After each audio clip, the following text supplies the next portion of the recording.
Welcome to SicEm365 Radio.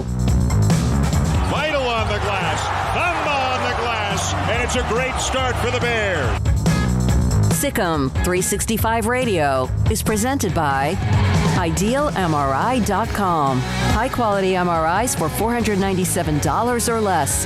IdealMRI.com. Your health is important, so is your budget.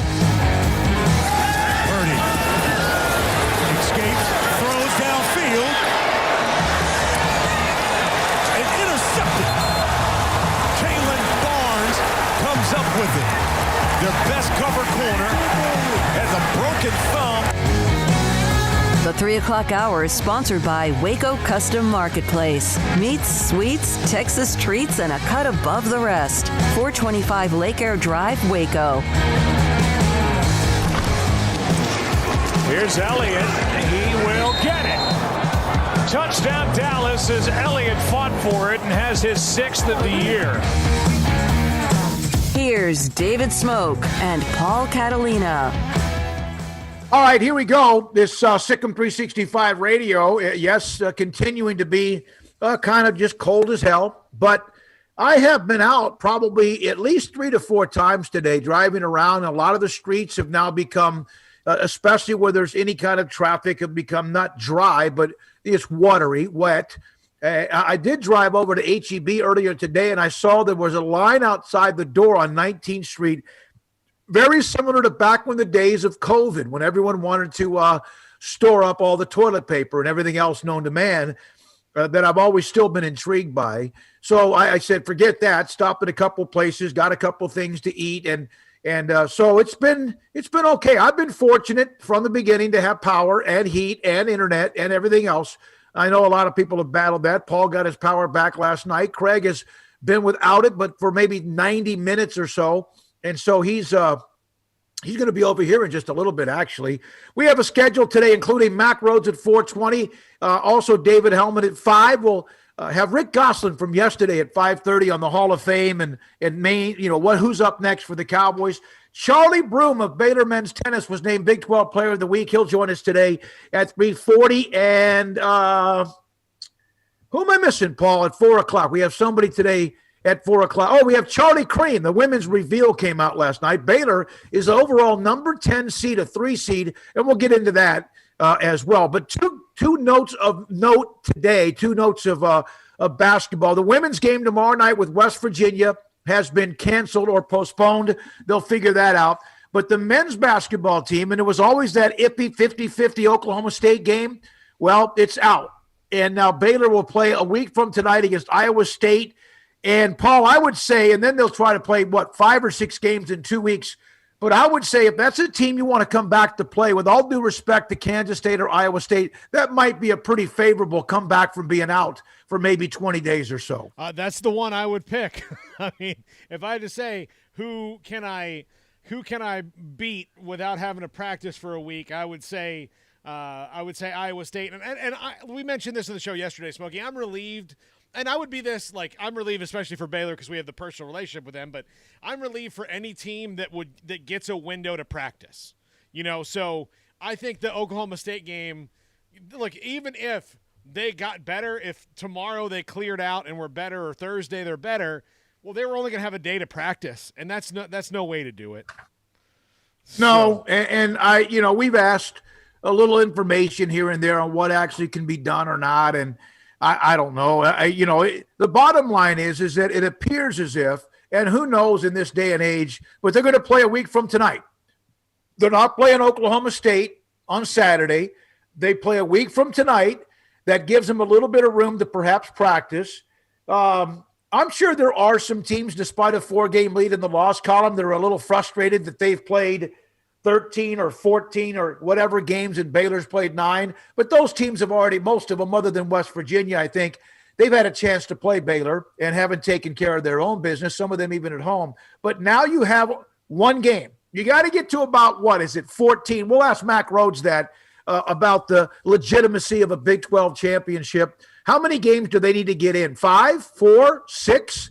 between now and March the 7th, which is the week that normally is not there between the end of what is supposed to be the regular season and the Big 12 championship tournament. I would think that between 4 and 5 will get them there for sure. And if it's 3 to 4, I think that might be enough too.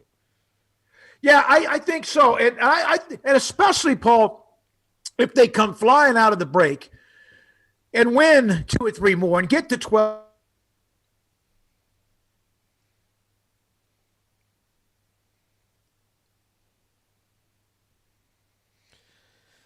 Your mic's shorted out there, Smokey, for a second. No, I don't have you. But, yeah, I think if they get to 12-0 or 13-0, it's going to be hard for me to see that somebody else has all 8. Like Kansas might have all 18. They haven't had it paused yet. Somebody's going to have all 18, but the whole league's not going to have all 18.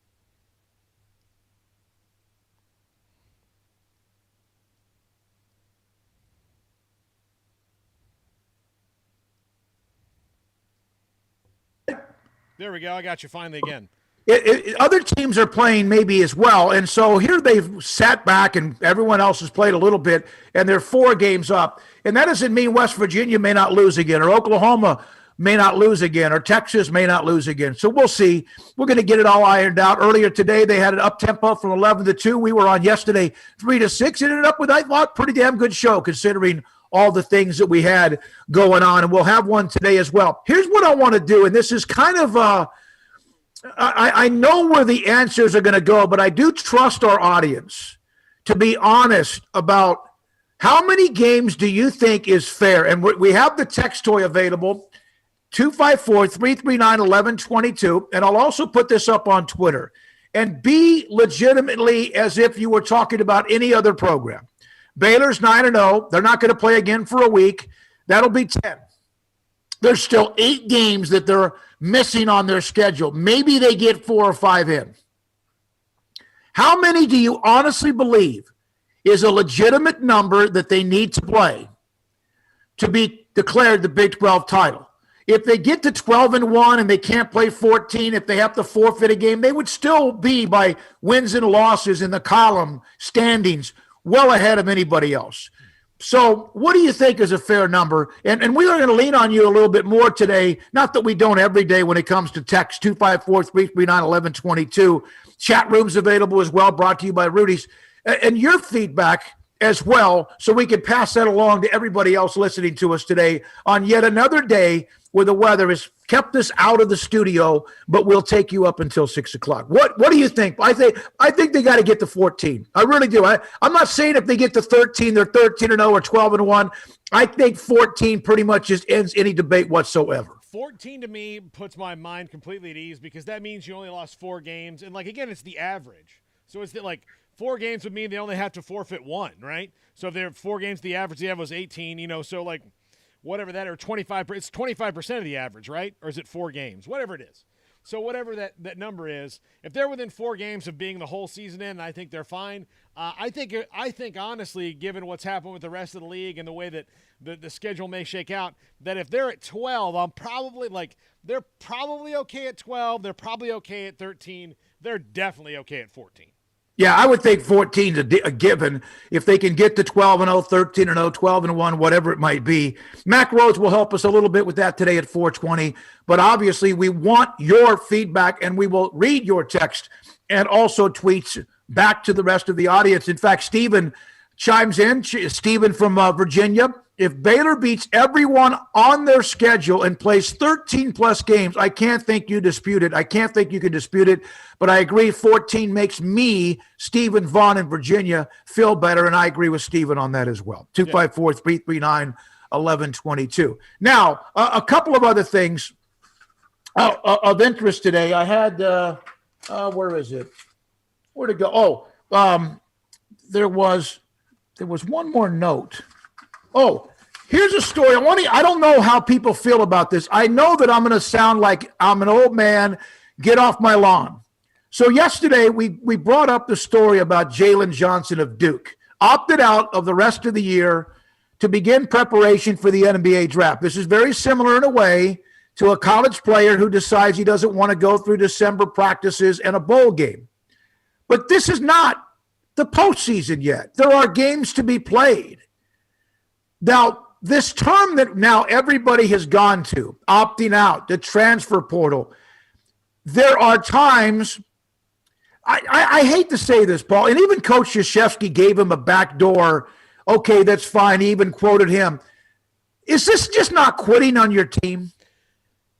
My concern, like, I'm going to take 2020 and 2021 out of this for the sake of this argument, because the rebuttal to what I'm about to say could be, but there's so much going on this year. You know, we have to worry about that. Okay, let's take that out. So what happens when everybody's got shots in their arm, when everything is back to normal, and guys make a commitment to a college and then opt out in the middle of the year because, you know, like, and for Duke's case this year, Duke's not winning the whole damn thing. They're not doing it. This is not a Duke team that can do that. In a year or two, they'll probably have a team that's right back up there in the Final Four. That's what Mike Krzyzewski does. That's what Duke does. But this is one of their down years, and a guy's opting out. Well, what kind of message is that going to be going forward? And look, I understand that, like, the transfer rule needed to be changed, that we needed to maybe do some things differently in the NCAA, and everyone who watches or listens to our show and has known about us for the longest amount of time knows that I feel that the NCAA is about as useful as a fart in the wind. They are terrible at what they do. But I am also not a person who thinks that changing the rules means opening the floodgates to everything. So while the transfer portal needed to change, it doesn't need to be a smorgasbord of everyone. And while opt-outs probably need to be available to people, there's still something about, I have chosen to go to this college, and I'm making a commitment to this coach and this team and this university.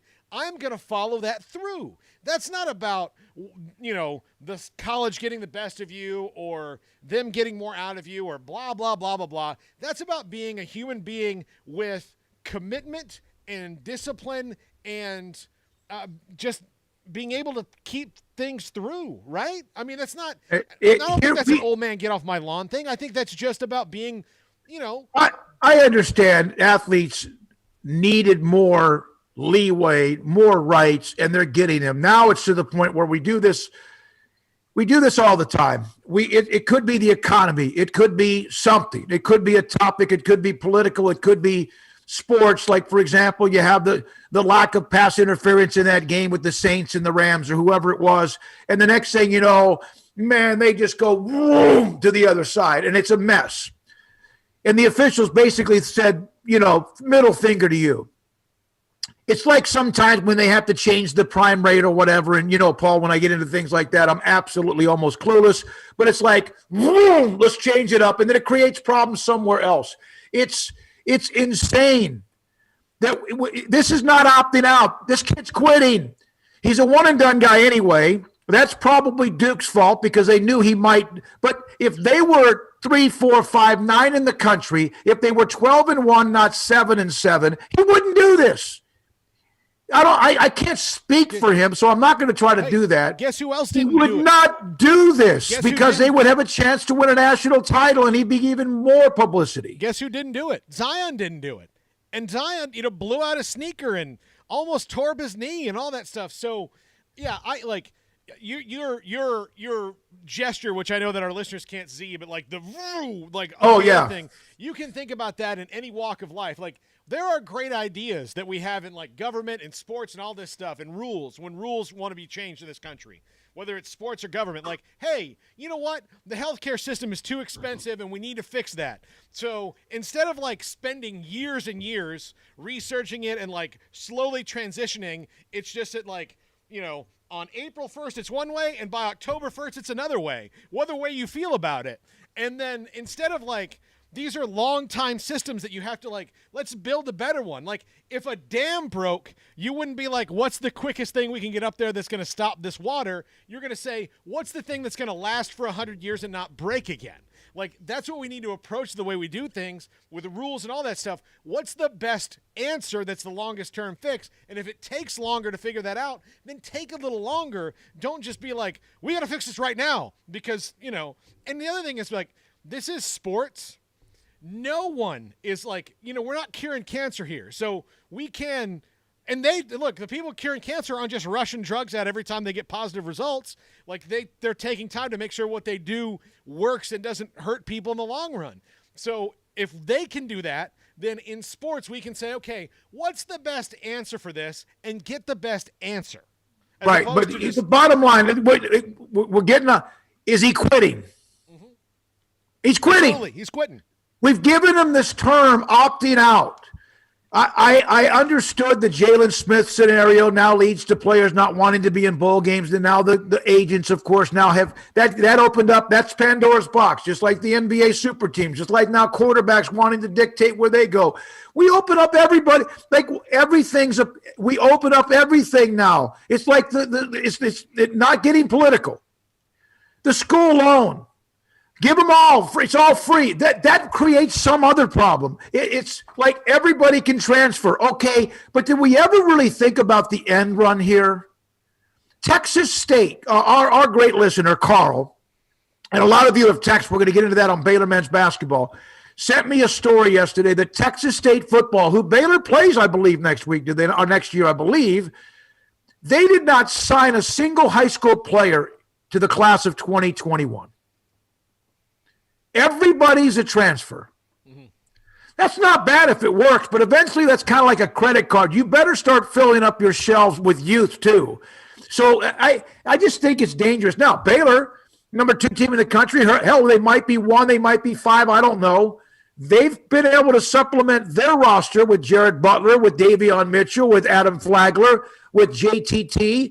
They've also done that. Kim Mulkey, who never wanted transfers, now all of a sudden – Alexis Jones, Chloe Jackson, Taya Cooper, and now with Jaden Owens among the girl, McDaniel from Penn State. So if you can, it's not if listen, you don't want to do that, but then if everyone else starts to do that, hey, I hate this is not a good analogy. I know it is a good analogy. It's like how many universities and college programs, basketball and football, did not want to recruit black athletes out of high school. No way, right? Texas was like one of the last. And then all of a sudden they start getting beat by teams with black athletes. What did they start doing? Well, damn. Racism is dumb. Yeah, that's dumb. I mean, my God. And that's as racist as anything. Yeah. Because you're going to start recruiting black athletes back in the late 60s because other teams were beating you with black athletes. That's horrible. Yeah, well, the thing I'll compare it to the transfer. Let me get to a couple of texts after your next comment. But Texas State, or think about Texas State. Texas State, and this is true in any sport, except for maybe the NBA because that works differently now because they've created the rules that allow it to happen. But baseball, hockey, football, any team that is more free agents than draft picks will fail. Like the core of your team has to be drafted. You have to bring them up on your own. And you can make some trades, but look, just one off the top of my head because I know it backwards and forwards. Look, one of the best teams in Major League Baseball the last few years was the 2018 Red Sox. Yeah, Chris Sale was a trade, and they had a couple other guys, but you know what? The core of the team: Mookie Betts, Xander Bogaerts, Rafael Devers, Andrew Benintendi, Jackie Bradley. They were all the core of their lineup were people that they drafted and brought up through the system. That's what they did. So. And they won because of that. Look, the Buccaneers who just won, yes, Tom Brady put them over the top. But Tom Brady stepped into a situation in which they had already drafted a really good offensive line in front of him and added Tristan Wirfs. They already had good players on defense like Shaq Barrett and Levante David and Devin White.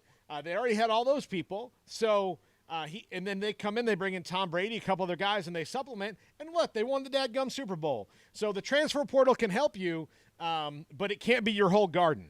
I think if you rely on that too much, eventually it comes back to hurt you. Kansas State, when Bill Snyder took over, they needed some infusion of talent. They went the JUCO route. They continue to do that over the years, but eventually they started to get good enough where they started to also get younger talent and have draft or signing day classes that were not going to be top 10 or even 20, but they started to have the younger players come through. But they had to get Michael Bishop initially to help them out of blend. So here's some responses to what is the minimum, in your opinion? And I know that not everyone, but a lot of the people we're talking to on the air right now are Baylor fans. And I think most of you will be very smart, fair, legitimate with your answers.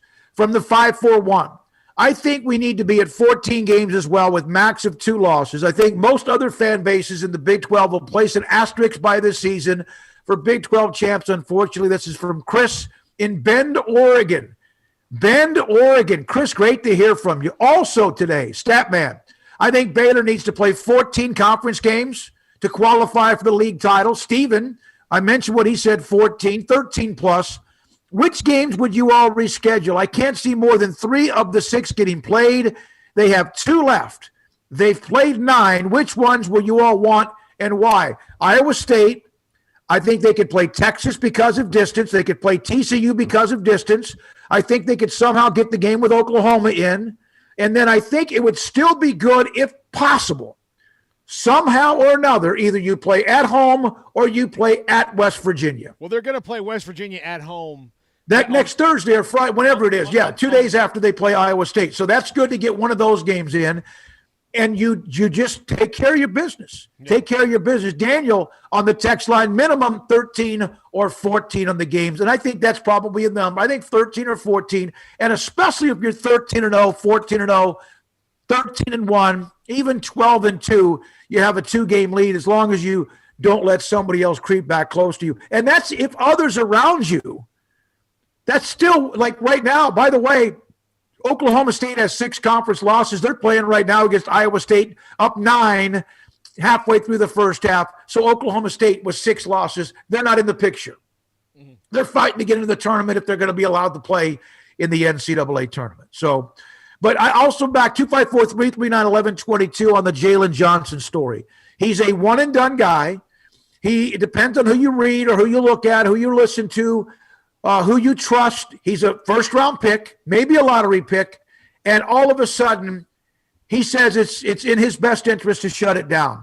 I don't know, because of COVID, which has been the asterisk of all asterisks, I don't know if there's something else that could be going on with him personally or within his family. That's also, sometimes people can use that. It's real, and let's also be honest, that can also be an excuse because that makes everybody back away. I think this looks like he's quitting on Duke. Now, if it comes out that a family member's ill, that he's having depression, that's also something we've really learned quite a bit about for a long time, but especially during this COVID last 9 or 10 months. So I give him that leeway, but this seems to me, Duke's not very good, maybe not a tournament team, and he said, to hell with it, I'm quitting. And I hope the term opt-out is just an excuse. It's got to be an excuse. Just say just say I'm quitting. Yeah. Why not? Right? Okay, you know who opted out to prepare for the NFL draft at A&M was Jamon Osborne, right?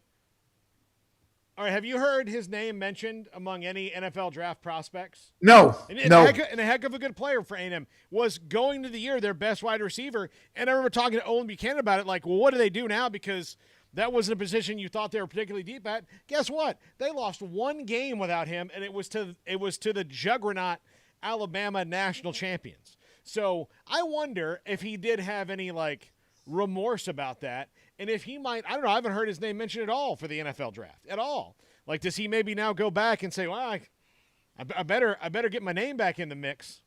Yeah, I don't think you'll hear him. I don't think he's going to come out and admit that, even if he feels that way, and not that he has to. By the way, Matt makes maybe the best of all the points about the games, because this is the way Scott Drew and his staff have to look at it. Their next game is Iowa State a week from tonight. Matt goes, don't worry about the standings. Just win the next game. Take it one at a time. We got to defrost the state before we could even practice. That's from Matt in D.C. And, oh, by the way, Matt, you're right. I'm telling you right now, it's supposed to get bad tonight again. But right now the roads are – I'm not saying go out and drive, but I've been out 3 or 4 times. The roads are more than fine. There's a couple of places, yes, you got to be careful. As always, on an overpass, certain places it looks good, but it could be black ice. I get that. But even though the temperature's in the teens, the sun is out. A lot of it, at least in certain grooves around where you drive, this is in Waco, right now, it does appear to be as safe to drive as it's been really almost since maybe even back the early part of the weekend. Also, today we'll have Charlie Broom, men's tennis player, named the Big 12 Tennis Player of the Week. He'll join us today at 3:40. Paul, break here, come back with more text, or what do you want to do? Yeah, let's do that. All right, here's 2 or 3 things we have for you. Some of you have responded. What is the legitimate, fair number of games you think Baylor men's basketball needs to play for them to win the conference title? Who knows? The Big 12 might say 12-0 is fine. But what's a fair number? Because if you change the name of the jersey, what would you say? Oh, my God, that's not fair. So that's what I'm asking. And they're running out of time. They're not going to play Saturday against Oklahoma State. That game is out.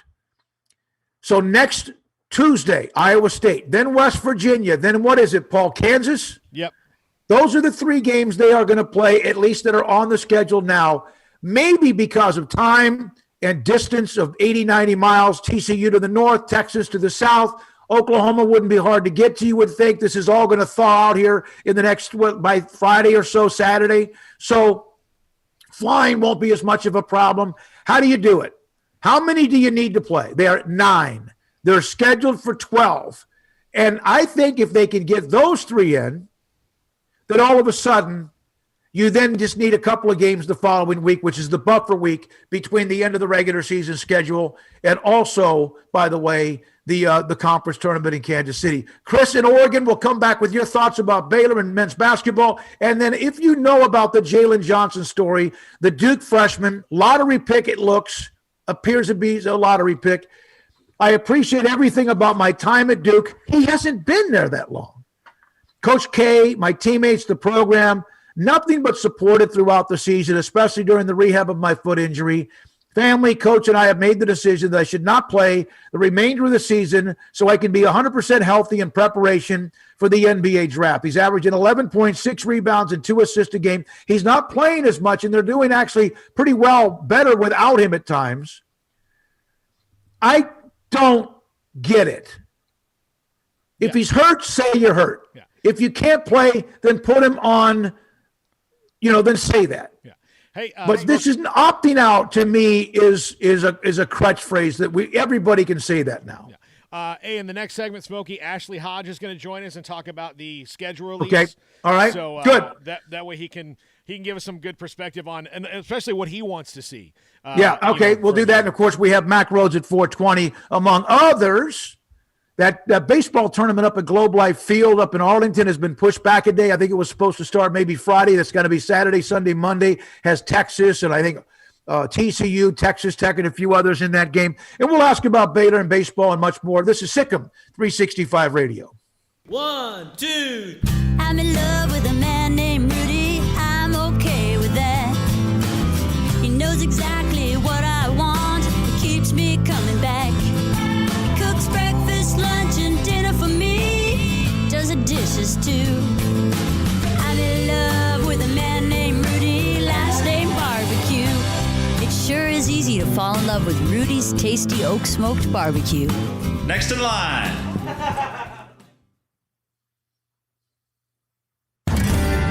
We've sent the nomination forms to area high school counselors for the 11th annual Academic All-Stars team, and we will find 20 elite student athletes who excel in both academic and athletic competition from Central Texas high schools. Hello, everyone. This is David Smoak. Our title sponsor is Texas Farm Bureau Insurance, protecting Texans since 1952. The 2021 Academic All-Stars program is also brought to you by Westdale Asset Management, Englander Design Pack, Southwest Sports Medicine, Allen Samuels, Dodge Chrysler Jeep Ram Fiat, Coca-Cola of Waco, Ray Broker Air Conditioning and Heating, Texas Sports Hall of Fame, HEB, the McLean Group, Universal Windows Direct, Rudy's Country Store and Barbecue, and the Waco Foundation are 501c3. Nomination deadlines March 31st. We'll eventually announce the team on Monday, May 3rd. Honor them at our annual banquet on Wednesday, May the 19th. It's the 11th annual Academic All-Stars team highlighting the elite student athletes in Central Texas right here on SicEm365 Radio. Let Camille Camille Johnson Realtors guide you seamlessly through the process of buying your dream home or selling your current one. Commercial, farm and ranch, or residential, Camille Johnson Realtors can smoothly and successfully lead you through any transaction. With a team of 28 experienced agents who are excited about serving you, Camille Johnson Realtors services the entire greater Waco area. If you're in the market to buy or sell, contact Camille Johnson Realtors, 104 Midway Center in Woodway, or find them online at www.camillejohnson.com. Camille Johnson Realtors, elegant, charming, warm. Welcome home. Are you ready to save big on a new 2020 Chrysler 300 Touring? A car with superior craftsmanship and quality. During the President's Day event at Allen Samuels, save big and drive a new 2020 Chrysler 300 Touring with special values of $7,250 or 0% for 72 months and $2,000 in combo cash right now. Visit the customer award-winning Allen Samuels located at 201 West Loop 340 in Waco to see the incredible 2020 Chrysler 300 Touring. It's the best President's Day event going on now at Allen Samuels, your friend in the car business. See dealer for details. All offers have credit requirements.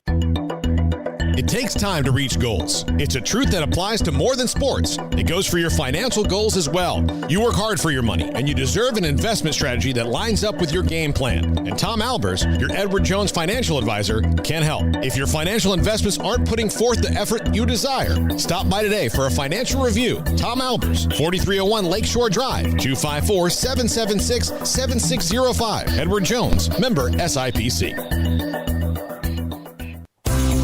At Ideal MRI, we feel blessed to be a part of the Waco community. We're a small family business right here in Central Texas, and our goal is to bring down the cost of healthcare while maintaining high quality. At times like this, the cost of healthcare has never been more important, and unfortunately, significant illnesses and injuries still occur. That's why Ideal MRI is open and here to serve you through the difficult time. We offer premium MRIs just like a hospital with state-of-the-art technology and specialists, but you'll pay less. Sometimes thousands of dollars less, whether you're using insurance or not. At Ideal MRI, we accept most insurance and there are no hidden costs, even offering financing if that's needed. Everything included in the price, and you'll not get something as a surprise in the mail later on. If you need an MRI, ask your doctor about Ideal MRI. They'll know. You can schedule an appointment safely from home online in minutes at idealmri.com or give us a call, 833-IDEAL-MRI, idealmri.com. Welcome back to SicEm365 Radio. Have you downloaded the SicEm365 Radio app? Do it today on the App Store and Google Play. All right, here we go. SicEm365 Radio, David Smoak, Paul Catalina, and Ashley Hodge. You got to turn it up, Paul? Yeah. Just a little bit. How do I do that? How do I do that? You tell me how I do that. There's a little button on them, right? Yeah, I think so. Hold on. Ashley Hodge joins us now on SicEm365 Radio from SicEm365. Ashley, we finally have a schedule for what's coming up. What would you like to see them, at least 2 games of a schedule or 3 games of a schedule, what would you like to see them make up on the back end? Well, I think it's going to be 1 road game and 2 more home games after the 3 that they've got scheduled right now. Iowa State, at West Virginia and Waco, and then at Kansas. So I think the road game is going to be Oklahoma, and I would like to see Texas Tech and Texas be the 2 home games. I mean, that would be, testing this team, I think, the most. Maybe Oklahoma, you could throw Oklahoma State and Texas Tech. It's kind of in that same group, obviously, but I think I would prefer to see 2 of those 3, Oklahoma State, Texas Tech, or in Texas. So you think the magic number then is 14? They just somehow have to get to 14 games, whether it's 12-2, 13-1, 10-4. And of course it could be 14-0. That's what you think needs to happen? Yeah. I think 14 is the number based on everything I've read and the formula that the Big 12 has set out. I mean, obviously the weather is going to create some more scheduling difficulties this week in our region. So I think that the average team is going to be playing well below the maximum number. And, we should, with 14 games, you're in pretty good shape. And I think they'll have 15 on the schedule. Yeah. Do you think that if it for whatever reason winds up being 12 or 13, that they'll still be okay, even to win the conference if they had to forfeit a game or 2? Yeah. I mean, that's the big misconception. Even if they don't get to 14, then, if they're 13-0 and they don't get that 14th game in, then they forfeit a game and they're 13-1. And you still win the conference easily with that winning percentage being the thing that trumps everything. Ashley, we saw what Michigan did. They fell behind. They were sluggish. Even, I don't know if lethargic's the correct word, but then they got their legs. They settled down. They got a chance to get into the game with Wisconsin. And that's against a pretty good team, a top 25 team. Baylor now, do they get a break? Is it an obvious break with all due respect to Iowa State that's who they come back against after the long pause? Yeah, you can look at it in a lot of different ways. I mean, there could be – I'd say a normal team is going to have more of a relaxed attitude going into that Iowa State game, but I don't think this team's a normal team. I think they're very dialed in. I think they're on a mission. I just interviewed Adam Flagler today for a podcast, and I think that they certainly are hungry to get back on the court. So I expect them to look, good. They may come out with a little rust in that first half, but to answer your question, it's probably an ideal scenario to not be playing West Virginia or at Kansas, coming back off a big pause like this. Yeah. Ashley Hodge with us, SicEm365 Radio, with us on SicEm365 Radio, Paul and Craig. And David Actually, Smoak. at least, and again, I say this, and there by the grace of God goes anyone in this situation, but this, they've had a shorter pause a couple times, but this big long one obviously is because, this was an outbreak essentially on the team. Right. It's happened probably at the best time for it because they're now going to be able to get back into rhythm before they've got to play in the tournament. Right. Yeah, no, I agree with that. I think if you're going to have it happen, this is probably an ideal time to have it happen if you're hunting a national championship. And, and a lot of the better players that already had COVID, not certainly not a majority of the team, a handful of them. But that's also helpful because those guys have been able to get in the gym and practice and work on skill development during this time. So I think that overall, the fact that it's spread throughout the team is going to be a positive, for no disruptions going forward on Baylor. I saw you say something maybe in one of the threads in the premium section about at Ken Palm and the rankings that Gonzaga shot up a couple of points. Baylor pretty much stayed right where they were.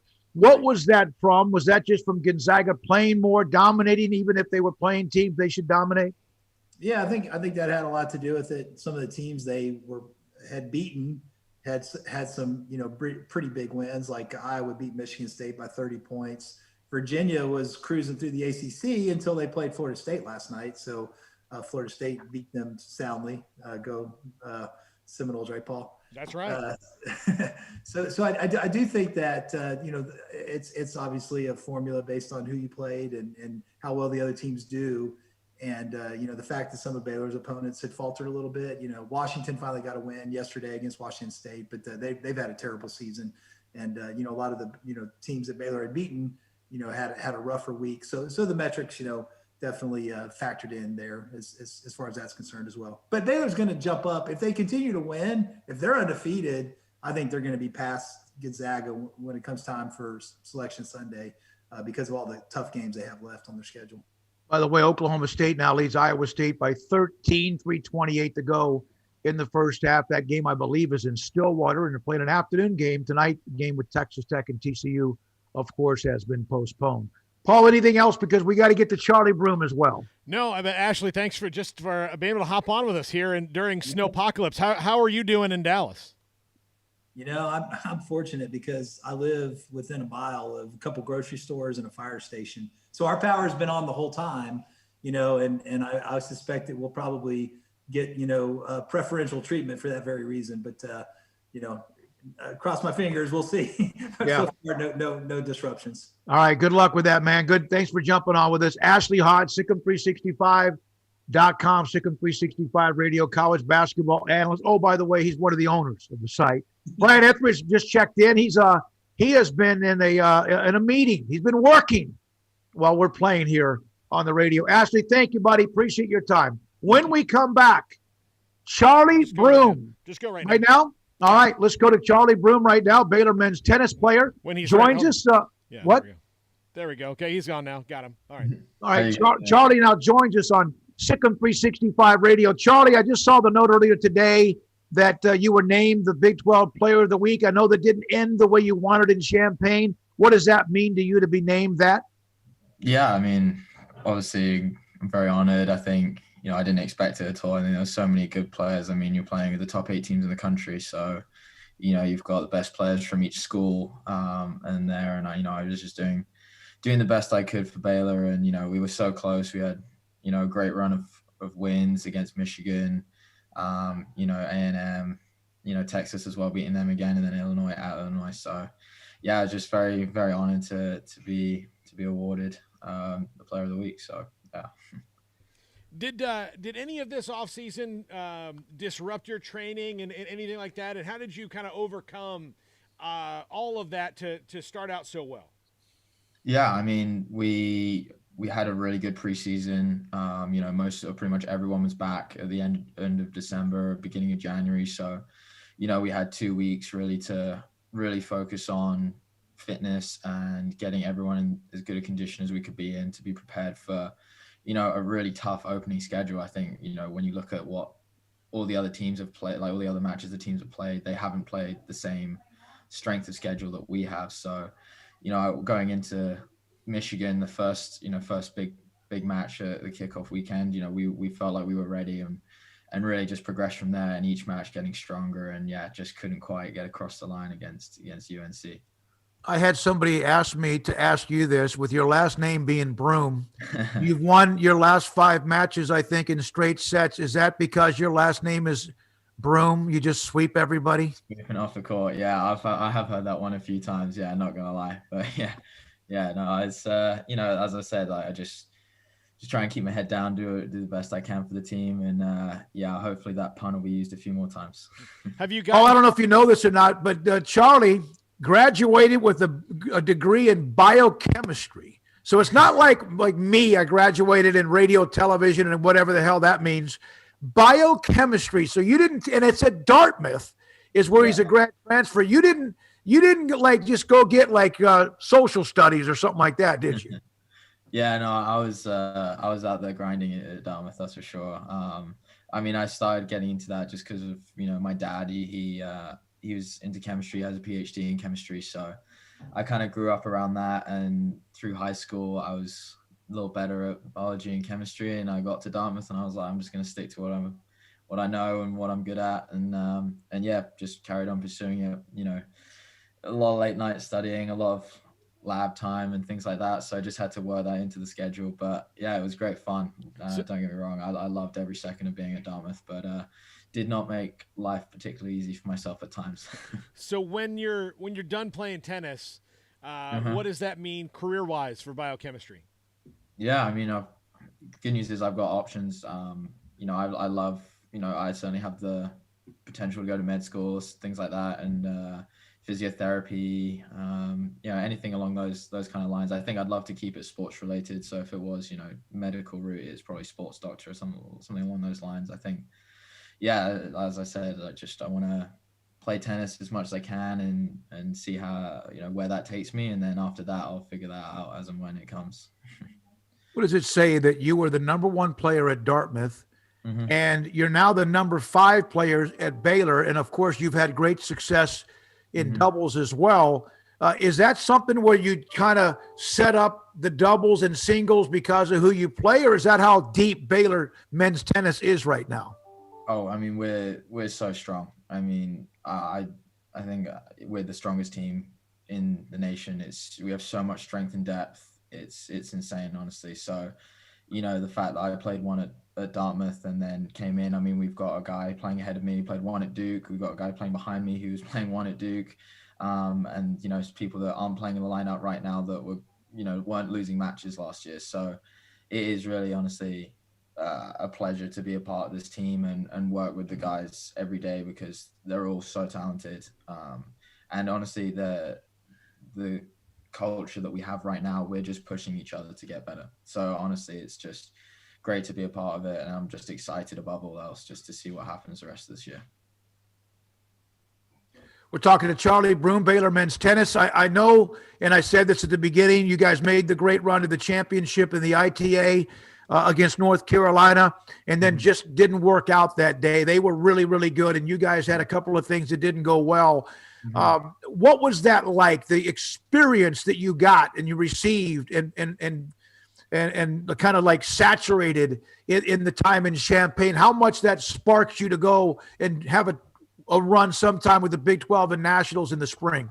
Absolutely. I mean, we've now kind of seen the competition that's out there. We've seen, the other best teams, really, what they've got to offer. And, even before Big 12s, we're playing Wake Forest. We're going to play NC State. We're going to play more teams in that sort of caliber. So I think when it comes to the time of Big 12s, when it comes to NCAAs, like, we'll be the best prepared team there with the most experience. I think that's another huge factor. When you look at the teams that did really well, experience was a huge thing. So, it's just going to be exciting. We're all eager to get back and get training again.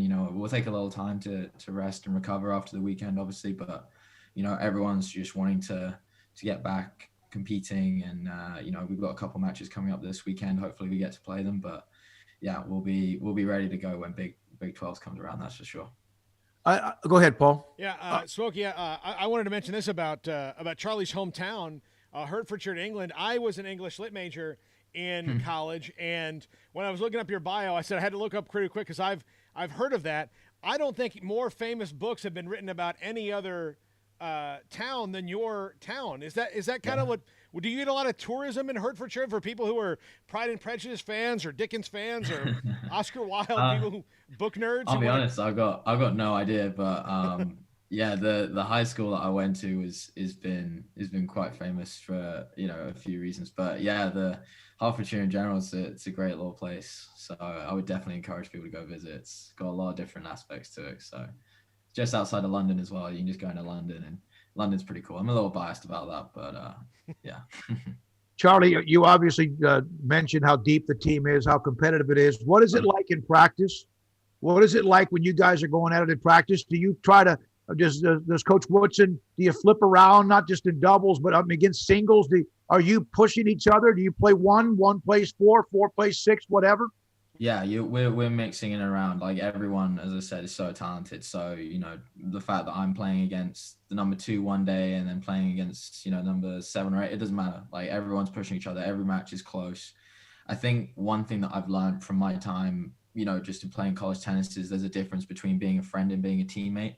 And I think what we're all doing is we're being teammates when we're in practice. Off the court, we're friends and we're all super close. But, when we're on court, it's being a teammate, pushing each other, trying to get the best out of each other, because that's the way the team improves. So, Who is it professionally right now that you watch the most? If, in fact, and I'm sure you watch a lot of tennis, and maybe you don't. Maybe you get too much of it. But if you're watching a match, who is it that will stop you in your tracks? You got to watch the match he's in. I mean, Federer is my favorite player of all time. Got to be.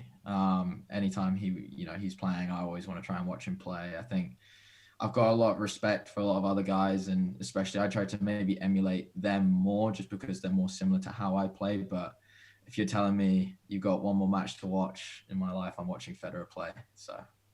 All right. Now, you just finished indoors, and obviously a reason. I mean, if you guys had a tournament here in Waco, you would play in the indoor facility, which is phenomenal. Mm-hmm. Is there a difference in how you go about a match if you're out at the Herd Center compared to the indoor facility? Mm-hmm. Yeah, I mean, the surfaces are similar in a way, but outdoors is slower. So you've got to adjust to the speed of the court. So, when I think we're hosting Big 12, so we'll get plenty of outdoor practice, plenty of outdoor matches, getting used to different conditions because, indoors is great. Everything's so controlled. And, I love the indoor courts. That's what I grew up playing on in England mostly, is a lot of indoor tennis. So, for me, it's just as important to spend, the time outdoors and adjusting. And, a lot of guys on the team are quite natural outdoor players. So that's where I, need to develop just as much as, getting used to the conditions outside and playing outside as much as possible. Obviously, with Champaign hosting, Illinois has to have great facilities, but so does Baylor. What are Baylor's facilities compared to everyone else? I know Georgia's hosted the national tournament quite a bit. And how would you say and explain Baylor's facilities compared to everywhere else you've played?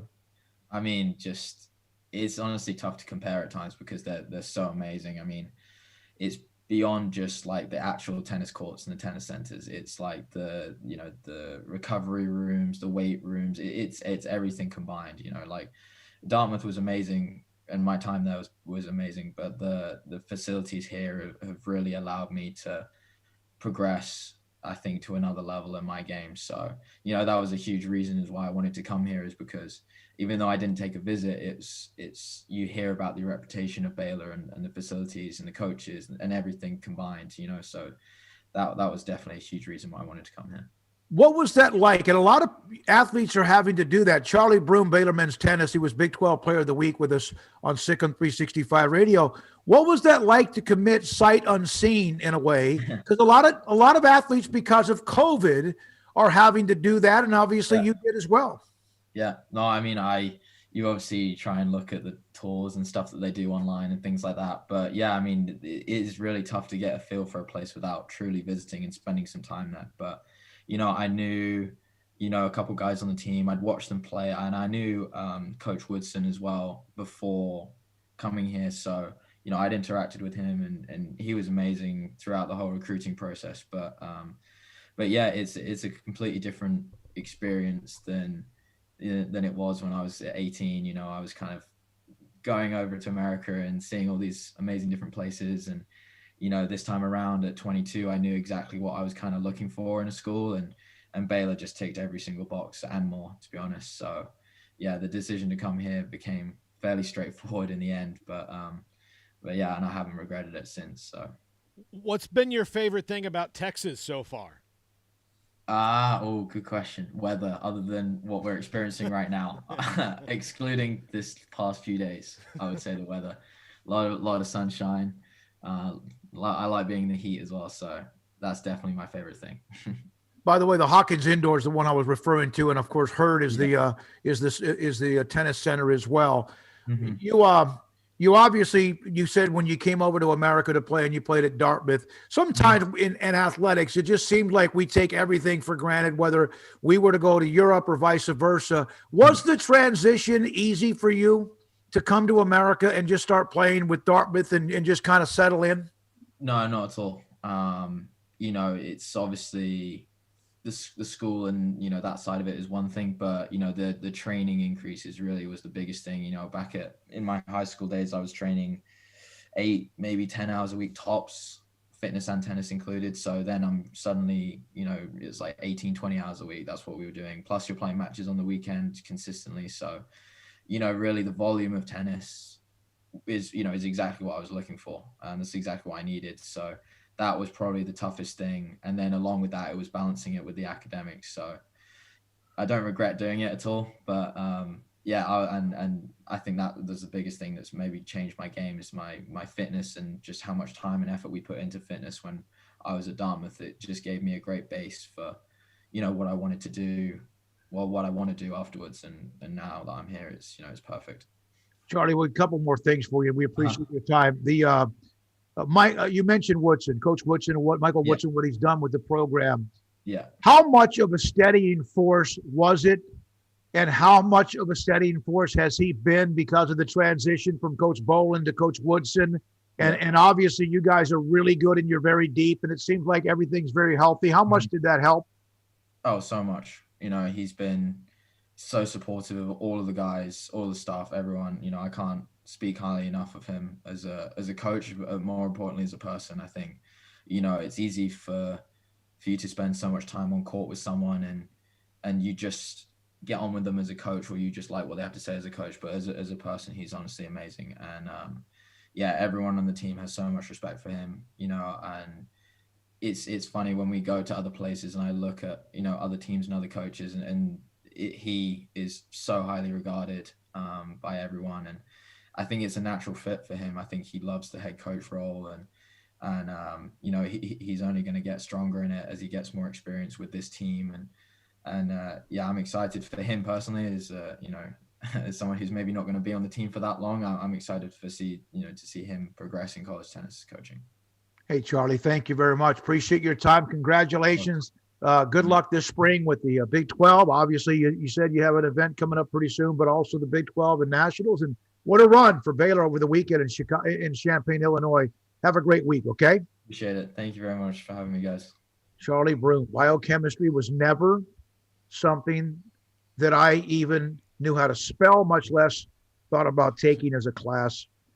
But that would be pretty nice to have that as a degree. I'll say this now that he's of course he kind of maybe would have heard this the way I wanted to say it, but all the stuff as an English lit major that I hated reading took place in his hometown.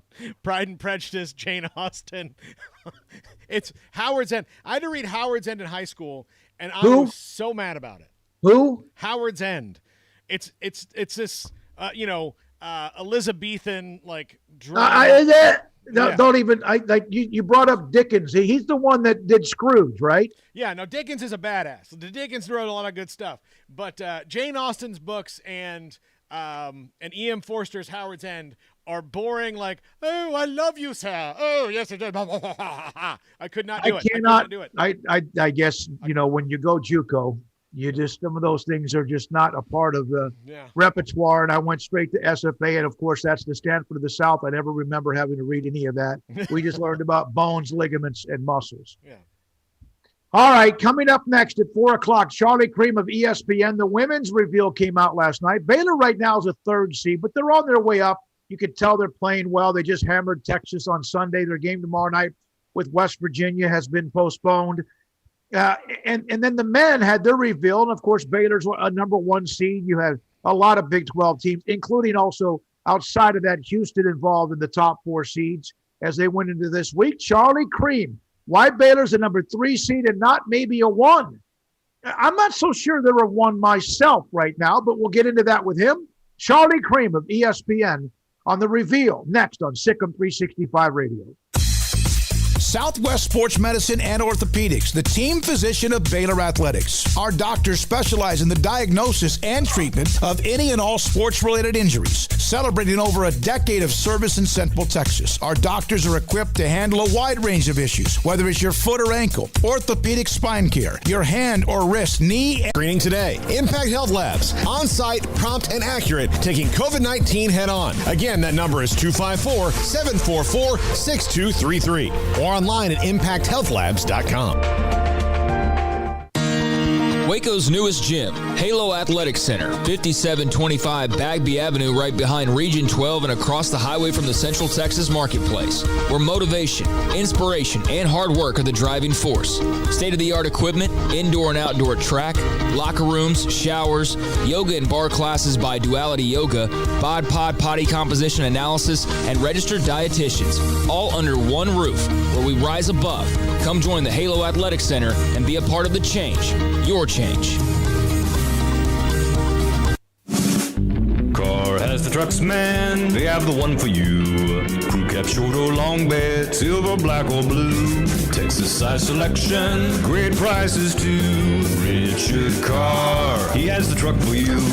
Carr has the trucks, man. He has the truck you need. If you want the best truck, you want a GMC. Texas size selection, great prices too. Richard Carr, they have the truck for you. Do you or your kids get nervous about going to the dentist? Stonewood Dental, Dr. Steve Childress, he can help. I've spent a career taking care of patients who as children had bad experiences, and now they're adults that hate going to the dentist. If I get a kid at 3 years old and they come every 6 months and it's a happy experience, it's normal for them. Now they have an accident at 6 or 7 or 8 at school. Now they have a broken tooth or a trauma, and they have to come here. They're used to lights, they're used to water in their mouth, they're used to experience, they already trust us. It's amazing what we can do with that kid without it being a negative thing. But if I see a 6 or 7 or 8 year old that's never been to the dentist, and now they have a trauma or an unfortunate unexpected toothache, it's harder to do that for that kid and it not be somewhat of a negative experience. So bottom line is I try to teach kids and adults and teenagers and everybody the way I'd want my family treated, which is where it's a necessary part of life. You just take care of it. It doesn't have to be that big a deal. Learn more, stonewood-dental.com. Welcome back to SicEm365 Radio. Getting to know each other better on who needs a pass where, who can help here, talking more, just playing, just the ability to get on the practice floor every day and play in the games, it just makes you better. The 4 o'clock hour is sponsored by Boozer's Jewelers, the wedding ring store, specializing in custom jewelry and repair, all in-house. Here's All right, here we David go with this Smoak 4 o'clock and hour. Paul Catalina. We'll be joined by Mac Rhodes, Baylor Director of Athletics, but we're now joined by Charlie Cream, ESPN.com, women's basketball bracketologist. The reveal was out late yesterday evening, and he joins us on SicEm365 Radio. Charlie, thank you very much. That looks like you're in the back of a limo or something right now. Well, I wish I could say that. Just a Chevy Equinox. Nothing. All right. Looks really, really nice. All right, so obviously the reveal comes out, and I didn't think Baylor was going to be a number one seed, the first one, but it does appear as they're starting to play better. Were you surprised, though, they were a number 3 seed? I was. I didn't expect them to be a number 1 either, but a number 3 was also a surprise to me too. I thought they were fairly settled in and comfortable in the 2 range. Somewhere between 5 and 8 in the country. I had them 7 overall, I believe, and that's where I expected them to be.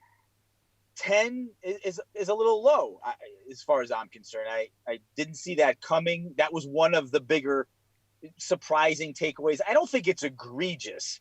I don't think it's out there and crazy. I've seen the committee in these reveals do things that I had far more problems with. But this one was, I think, for me, it was probably the number 1 surprise that Baylor wasn't a number 2. And I think the big takeaway from it is that it's going to be really hard now for them to be a number 1 should some other things shake out, because that's just a lot more teams that have to climb over. They are playing a lot better. I mean, why does the committee not? Did they not kind of recognize that the earlier blip in the COVID, or is it kind of just like the right now thing? Well, I think, the COVID thing is interesting as it relates to Baylor and some other teams. I got the impression, based on where some of these teams were placed and some of the teams that didn't show up on the list, that COVID situations weren't given all that much weight. The committee, and I get this, they just kind of looked at what they see, what they have in terms of games. So the subtleties of just coming off a COVID pause like Baylor did in that loss to Iowa State, or in the case of, say, NC State, whom have lost 2 games this year, but one of which was without their best player, and Alyssa Kunane, and NC State was not a number 1, which I thought was a distinct possibility too. It's where I had them. So, and in kind of looking at that and measuring some of the other things that go into this, I got the feeling that they didn't really take COVID pauses, COVID interruptions, all that much into consideration. And it especially kind of held true for teams that have had long pauses and haven't played as many games. I think it hurt those teams as well, with a chance to get in the top 16 or get a higher seed. So, because I actually asked the committee chair about players missing games, and I did mention Baylor when I kind of prefaced my question about one of their losses was just coming off about a week or so, 10 day or so pause, and they did acknowledge it. They did talk about it in the room, but I ultimately don't think it was a big part of the decision making. Charlie Cream with us, a bracketologist. Women's reveal came out last night. Baylor a number 3 seed at this particular time. It does appear, and Kim said this after they lost to Iowa State, then they turned around. She started getting her team again, which she gets them at practice. They started the grind. She was very, very, if you could imagine, leaning on them, and they've accepted that. They're playing better. Do you see, just watching Baylor play now, a team that is starting to play closer and closer? Whether they're a number 1 seed or not, relevant. They won it as a 1, 2, or 3 seed. Do you start to see them now getting into that run? I do. I think Sunday was a big, kind of a big eye opener, I think, for a lot of people. Baylor's a great defensive team. They've been a great defensive team all year. But that was, and Texas does have its struggles on offense, but that was exceptional. And interesting enough, I got an email during the course of the day yesterday, prior to the reveal coming out, from a colleague at ESPN who was asking me about Baylor, that maybe I had them too low based off that performance on Sunday and how good the defense was. And then, of course, the reveal comes out and we see that the committee had them lower than I did. So there's obviously a wide variety of opinions around Baylor, and whether it's called the eye test, but the eye test definitely does tell us that Baylor is playing better basketball. I think it would be, and it's an impossibility, and it's just someone who covers the game and is a fan of the game, if we could get a couple of those games that they missed back, in particular the Connecticut game. I would love to see this version of Baylor and the way Baylor's playing against the UConn now to really get a sense of those two teams. It's not going to happen, but I would agree with the sentiment that Baylor's playing better. The defense is locked in. I'd like to see them shoot the ball better. I do worry about their outside shooting, being able to make a three-pointer when they really have to. I don't know that they have that player or that circumstance, but that's really it. Otherwise, yes, this is a team on the rise, and I think they have the ability to run the table from here on out. And I think that would be enough, given the teams in front of them, to at least get to the 2 line. Is that, though, part of the reason maybe they're a 3 and not a 2 because they are a team that is built around defense and not offense?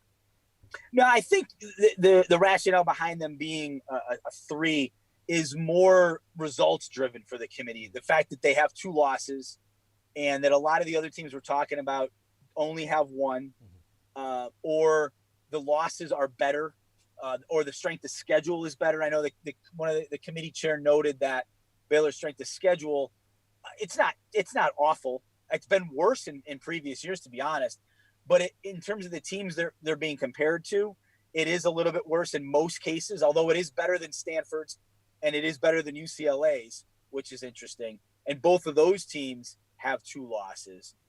But I think that's what it comes down to is really the quality of loss.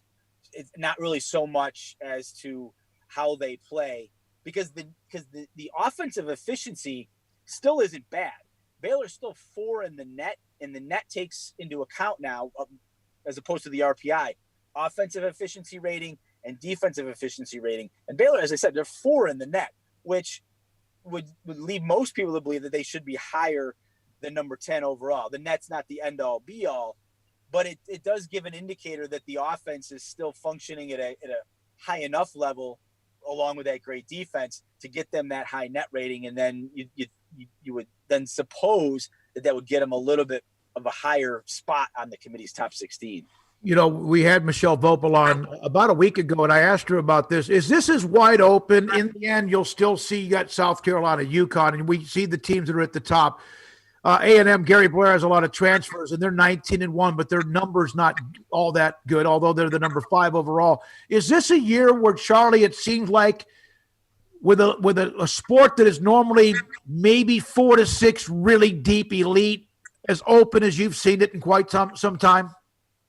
I would absolutely agree with that. In fact, I was sitting down to write a column or a segment of a column about how most years at this point in the season, when you're trying to determine who the number 1 seeds are, you're pretty much already down about 5 teams for those 4 spots. But this year, whether it's COVID, whether it's just that the game is stretching its legs a little bit more, that you could probably have made an argument for, I would say 8, maybe 9 teams to be either number 1 seeds or be contenders for a national championship, or certainly to get to a Final Four. And I think if you're going to put Baylor at number 10, then you got to stretch that number to at least 10 teams, if that's the case. So yes, I think that there's no surefire dominant team. South Carolina is very good. You mentioned them. UConn's very good. Stanford's very good, but these teams have flaws. They've already lost, so clearly that they're vulnerable. And I think we could have a Final Four this year that maybe won't have all of those traditional powers in it. Charlie Cream, bracketologist, with us from ESPN.com. By the way, I got word, Mac Rhodes, who was going to join us in the next segment, he and many others in athletics are trying to find ways of getting food to student athletes because of the conditions and all of that. And he has actually been delivering and at the bank providing food for the student athletes. It's just that kind of a deal.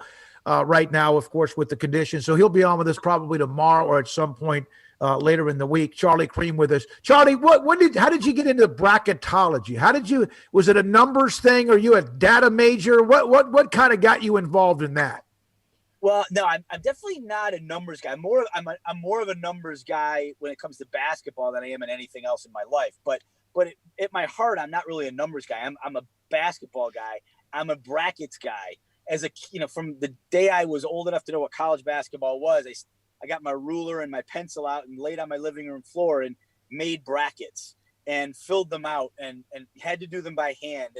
And really what got me into bracketology the way we know it now is just a relationship that I formed with Joe Lenardi way back when, before bracketology was even a thing, before he quote unquote invented it. But I was kind of his right hand man during the time when this evolved out of some other things we were doing. The idea of bracketology was simply an evolution, something built out of necessity that he turned into a cottage industry. It was never intended to be this, but that's really the relationship was our love for college basketball, a publication we were working on together, and then just the explosion of the tournament as its own entity and how much people care about the tournament above and beyond anything else. Well, we appreciate your time. We've been on we've had you on before. It's always good to kind of hear your insight, especially since you have an ear and vice versa to the committee. We appreciate it, Charlie. Thanks for your time and your work.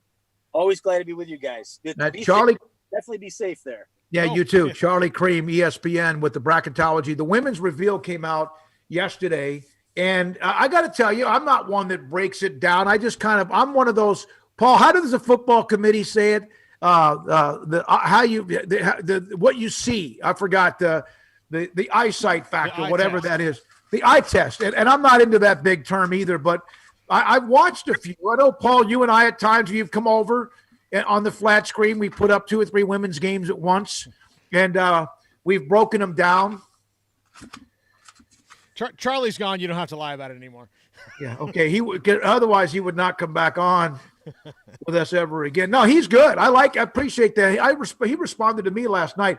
But it's interesting. Arkansas's beaten Baylor and UConn, and A&M's kind of flying under the radar. They're like 19-1, and yet Gary Blair's got. You talk about transfers. You look at his roster. Of course, they lost the stud last year. Who was the guard that was so good for them that they lost her? She was scoring like 25 points a game. I do see Baylor getting better. I think what we saw from Queen Egbo, we knew NaLyssa Smith had another level. Queen Egbo does as well. Not so much what NaLyssa Smith, but Queen Egbo, I think she was challenged by Collier coming in, and I think that kind of pushed them. They offensively, though, Baylor still does, it seemed like where are the points coming from? Well, look, I'll compare them to a team on the men's side. Virginia? Yeah, Virginia. I mean, look. Yeah. And Virginia's going to win 95% of the games they play. Okay, look, they lost last night because the matchup was bad, because Florida State's, Leonard Hamilton has 12 guys. He's going to play at least 11 of them every night. He's going to run you ragged. They're athletic and they're long. And if they get hot, then, Virginia's happy when the score is, 65 and below. That's what their world is. If you get in the 70s against Virginia, then you can win. The same thing with the Lady Bears. Look, Kim Mulkey, they can get into the 80s, easily a lot of times against many of their opponents just because of, they're just not as good. But if they're going to play a game in the 60s against a good team, she's happy with that because she knows that they can win with scoring 60 points. And look, the other day they won by 25 scoring 60 points. So, again, their defense is that good that she doesn't have to worry about it. So, yeah, they're going to be like – their worry is, and look, the one way you beat Baylor, there's not 3 ways to beat Baylor. We've said this for years. Yep. You make threes, you get good, you get in the bonus and the fouls really early because Kim plays physical, and you stop them from making threes. That's it. That's the only way. If you make threes and get good fouls, then you're going to be there and beating them in the free throw percentage. Otherwise, if you're not making threes, if they're stopping you from doing that, I haven't seen a team in the Kim Mulkey era since the first national championship beat them any other way. maybe on occasion. Maybe UConn because UConn. Notre Dame, UConn, because they also had those who were just as tall post players that could also shoot the 15-footer. But 9 times out of 10, in the 9 conference losses, and I'm just going to guess, in the last 10 years, what is she, 181-9, whatever that stupid, crazy record is, the ones that have beaten her are the teams that have been hot. Texas, even when they won in Waco, which was obviously the exception, that little guard hit some threes. Look, and the West Virginia game in the Big 12 tournament was that girl who wound up just being hot for them the entire NCAA tournament.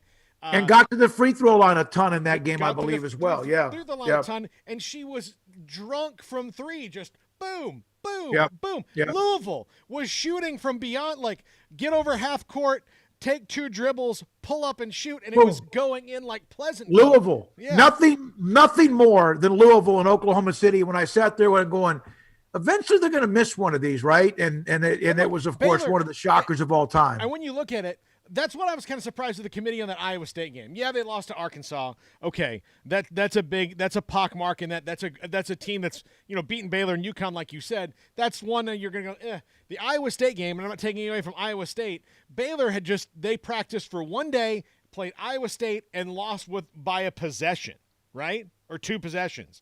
It wasn't Iowa State beat them by 16. They still could have won that game.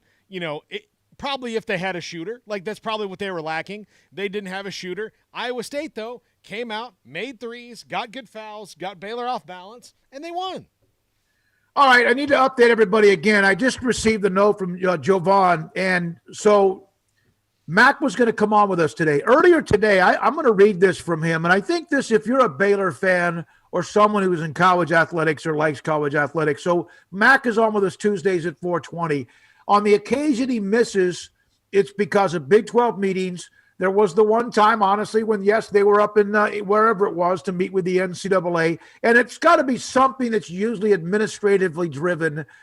There was one time when Monday was Martin Luther King Day, so Tuesday was their Monday, and we moved it back. Or he might actually be trying to get away to go shop at Costco. So I had sent him a text yesterday evening, and then I reminded him about today. This is from the athletic director at Baylor. Sorry I didn't respond last night. We'll announce today. He was giving me the heads up. Of course, David K. put it out that they're not going to play Oklahoma State. They'll play Iowa State.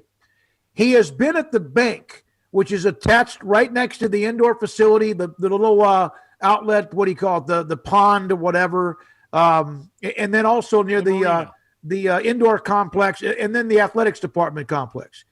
He has been at the bank helping get food to student athletes. All right. Well, I mean, he doesn't just talk like that.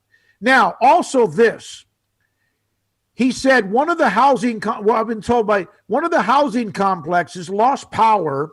So today's challenge has been trying to get staff to the bank to help feed the kids, the student athletes who are on campus because the semester's going on. He was also stuffing bags. He was also helping make sure things were delivered. And not just Mac Rhodes, but people in the athletic department, which is something that, I didn't even think about. Hey, I didn't even think about. That's why he's not going to be on. He's trying to get student athletes fed and also make sure food is getting to the bank so then they can then feed the student athletes to get the bags out or whatever else. So he's not going to be able to join us today. One of the tenets of effective leadership is never ask anybody to do anything that you are not willing to do yourself. And so he would have still, if this was a PR move or whatever, if he wanted to make the athletic department look good, he could have sat back at home and sent everybody who works for him and said, hey, go do this. And you know what? Most people wouldn't have batted an eyelash and be like, what a great idea by Mac Rhodes. But for the people who are doing it are like, well, why isn't he here doing it? We could use the hands. And so, but for the staff to do that and for him to be involved and right down there, it also just shows the athletes that, look, the athletic director cares about me. I've talked to athletes before that they never met. Like, if you asked them what the athletic director's name was, they'd be like, I don't know, Frank? I don't know. We were at a big meeting one time and he said hello and get good grades and then walked off. That's not Mac Rhodes. That's not Mac Rhodes at all. He's stuffing bags with food, delivering food to the bank, delivering food to the student athletes. I'm talking about others in athletic communications, athletic department, administrative, whatever else. And so he will not be on. We'll get him on, and that's fine. By the way, an update, Oklahoma State, now their lead over Iowa State is just 7 with 11:43. A lot of time left in the second half. They had that lead up to 18, 15, whatever. It's down to 7. Iowa State is who Baylor will play a week from tonight. And Oklahoma State 53-46 with 11:43 to go in the second half. That TCU game in Lubbock tonight, one of the many that have been postponed, this time because of course, icy conditions as well. When we come back, we'll get back to we got some texts coming in. One of the texts was to ask Mac Rhodes a certain question, but obviously, Paul, I want to do a list. This is lazy, and I admit it up front because we're kind of flying. You're at home. I'm here at the condo. Armstrong is God. No, I mean, it's like Deshaun Watson type messages from him of just not caring about the show anymore. I did talk to him. Here's a double whammy for us, and I do not want to disparage a company that's a potential sponsor that does good work most of the time, but Armstrong and the studio both have the same internet provider who is not able to run internet right now. So even if he was able to go to the studio also does not have internet. You talk about Grande. Yeah, I didn't want to disparage them, No, I mean, because I have it. That I've been one of the few. I think I'm one of the few out of the millions in Texas that have been nothing. Of course, I thought you were on Spectrum. Huh? I thought you were on Spectrum. I am. That's what I'm saying. I mean, I'm one of the few millions that have not had any delays of anything, power, heat, whatever. I've kept my.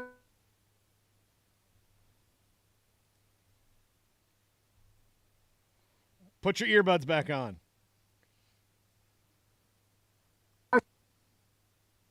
Good? Yeah, that's better.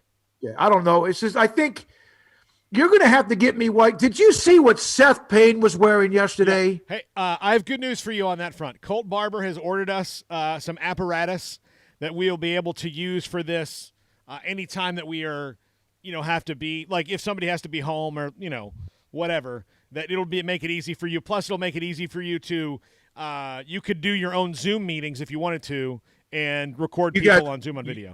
Don't. There's another Pandora's box that have just opened. Hey, Smokey. I'm just going to do those to annoy you guys. Hey, Zoom's easy to use, man. You can figure it out. Yeah. My microphone is very low. Is that me? That's from Bernie. You're all right. That's you, Paul. You're all right.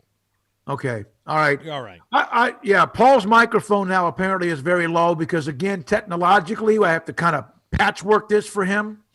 So let's do this. We'll come back. This is lazy. I don't like doing it, but let's do it. And I want you guys and women and men who are listening to have an open mind here.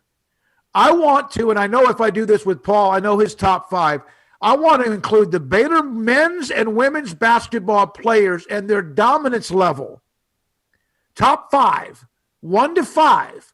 Brittany Griner can be a part of this conversation. Now, she wouldn't go up against any of those men's players. We know that. They would all beat the hell out of her, right? Mm-hmm. But top 5 men's and women's basketball players in Baylor history: Terry Teagle, Vinnie Johnson, the current group, Jared Butler, Brittany Griner. Top 5 dominant ratio, 1 through 5, Baylor men's and women's basketball on the text line. And I'll put this up on Twitter as well. Paul, you give me your 5. I'll have my 5. Okay. We'll do all that. And then, oh, by the way, David Hellman at 5. Who we have? Rick Gosselin at 5:30. Yeah. Replay him because of the NFL. What was it? Who else do we have today? Oh, Mac, we don't. This is it, right? So let's go with that a little bit. You and me through this hour, and then in the 5 o'clock hour, David Hellman, who I talked to earlier, who had a fire alarm. Like we were going to record at like 12:30, and he had a fire alarm going off in his house, in his apartment, because a pipe burst in the hallway that missed him by 2 or 3 apartments. Did you see the Nikki from Channel 6 and her story at her apartment? No, I have not. Go look up her Twitter feed. Here's a young girl from the Northeast, right? Like she understands weather. Her apartment complex is flooded because of a pipe that came through like her ceiling fan. Oh. Talk about it. That sounds like an electricity nightmare, by the way. So I don't know what's going on. I just happened to see that on my timeline. So she's trying to, I don't know what, we might even have to get her on to just explain the nightmare. And she can't get the apartment complex to then she showed back up, and there's like one of those deals that helps suck water out of your apartment. Yeah. There's no electricity. It doesn't work. Okay, we'll come back with text. Top 5, 1 through 5. And male chauvinist pigs, Brittany Griner does not have to be a part of one of your 5, but she ought to be in the conversation based on dominance of who and where they play and what they've done. Come back with that next on SicEm365 Radio. At Baylor University, students find their place to shine. They're faithful friends and inspirational leaders. They're championship teammates and independent thinkers. They're on the cutting edge of high tech and in the halls of history.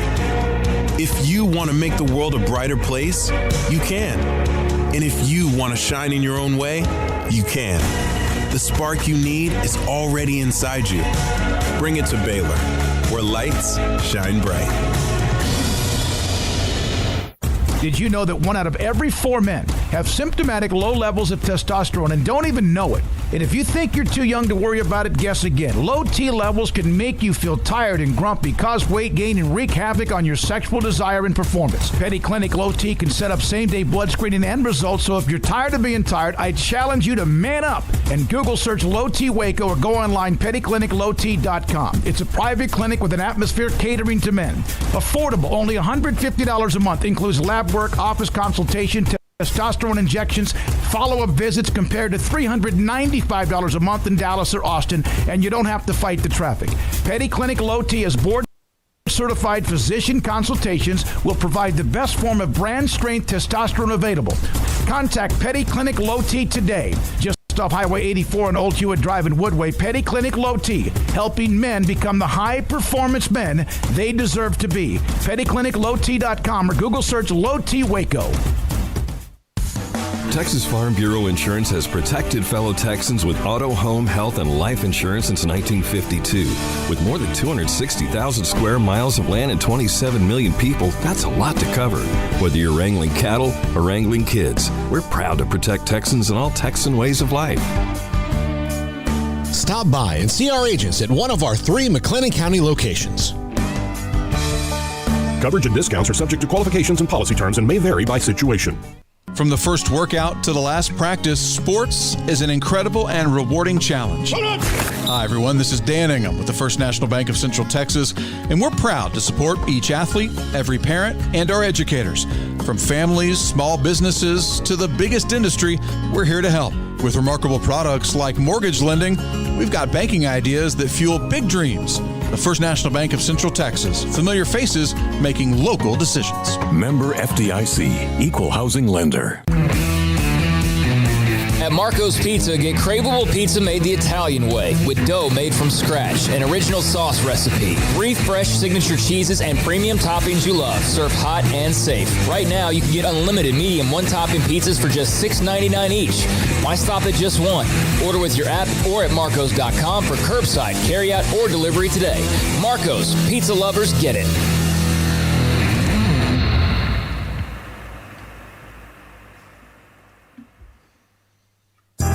Riverbend Liquor and Wine has their easy-to-access drive-thru open and convenient and clean in-store location on the corner of Lakeshore Drive and North 19th Street in Waco. Riverbend Liquor has the best and most extensive variety of craft beer selections in Waco, and Balcones whiskey, including single malt, pot still, baby blue, rye, brimstone, and the all-new lineage in stock. Riverbend Liquor and Wine, family-owned and operated, and a hidden gem in Waco on Lakeshore Drive and 19th Street. And find out more on Facebook and Instagram.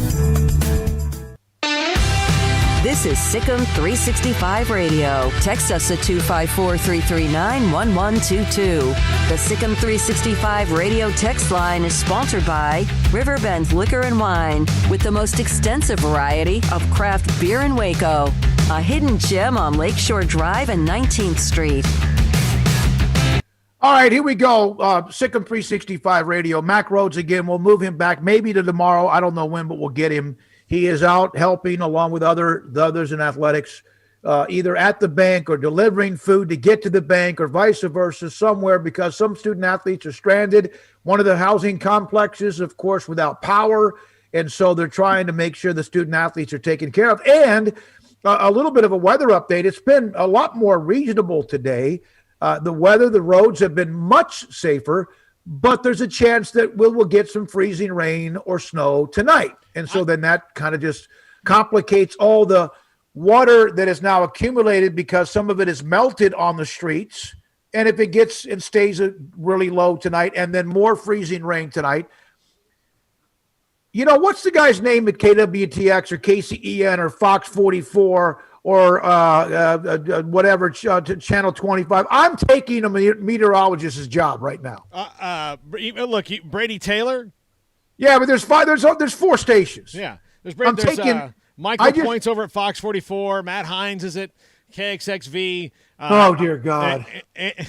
Not him. I'm not breathing sigh of relief, because I'm just saying. Andy Anderson is at Andy. And I'm closer to his age than anyone else you mentioned. Andy's riding a horse probably through the snow right now. So okay, all right.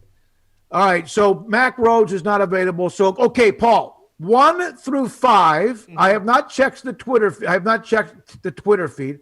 62-51 Oklahoma State up 11 over Iowa State with 8:05 left in the game. Top 5. Mm-hmm. 254 339 1122. Top 5. Men's and women's basketball players, overall dominance, combine the two sports, go. And can those current players be included in this? Oh, absolutely, because, if it would be hard not to include Jared Butler, or Davion Mitchell's starting to go up the ladder on that. Here's Stevens. Number 5, Terry Teagle. Mm-hmm. Number 4, Vinnie Johnson. Number 3, Lacedarius Dunn. Number 2, Brittany Griner, and number 1, Odyssey Sims. I disagree with the order, and I disagree with 2 of the women being in the top 5. Odyssey was fantastic, but Steven, he's a huge Baylor fan. He pays attention. Now, there's maybe 3 of those names would be in my top 5, Paul. 254-339-1122. I just put that up in the forums as well. I'll check to see if that's got any traction at all. Right. Number 5 for me is going to be Vinnie Johnson.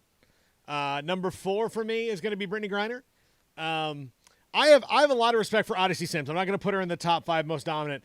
If this was the top 6, she would be in it, but it's not, because Paul. No, stop it. Hold on just a second. Start again, because I lost you there for a second. Tell me your 5 again. Okay, it'd be Vinnie Johnson. All right. Brittany Griner, because she's dominant. It's going to be Pierre Jackson. Wow. Okay. And then I'm going to current players, because in all my years of watching Baylor men's basketball here, these 2 guys control a game like nobody I've ever seen. It is Davion Mitchell and Jared Butler. Honestly, they control, when you're talking about controlling a game, that's dominant to me. Pierre Jackson could control the game when he wanted to. Brittany Griner controlled games. She especially her sophomore year, coaches were just I don't know what to do. What do you want me to do? How am I supposed to do this? And so dominant, in fact, that and Kim Mulkey was right about this. Sometimes coaches bitch about the officials, and you're like, oh well, you're just mad. But legitimately, they let people get away with smacking the crap out of Brittany Griner, because I don't think officials knew how to officiate her, because she was such a different kind of athlete. She wasn't just big and tall. She was very athletic and fast too. So for someone who is her size, usually you're sick. If you're a man in 6'8", if you're anybody in 6'8", you're not necessarily quick. You're not, but she was. She was just so dominant. They didn't know how to officiate her. They didn't know. They had no idea how to do it. No one else had really done that before. And of course, Vinnie Johnson, he's the microwave for a reason. And played all those great years in Detroit too, where he Vinnie Johnson in 2 cities in America can do no wrong: Waco, Texas, and Detroit, Michigan. Vinnie Johnson walks in anywhere in Detroit, Michigan, and the place erupts. So Vinnie Johnson walks in anywhere here, the place erupts. Yeah. No question about it. Top 5 My number one would be, I'm going to go with Terry Teagle. Okay. Number two would be Vinnie Johnson. Number three, Brittany Griner. And number four, golly, Jared Butler. And number five,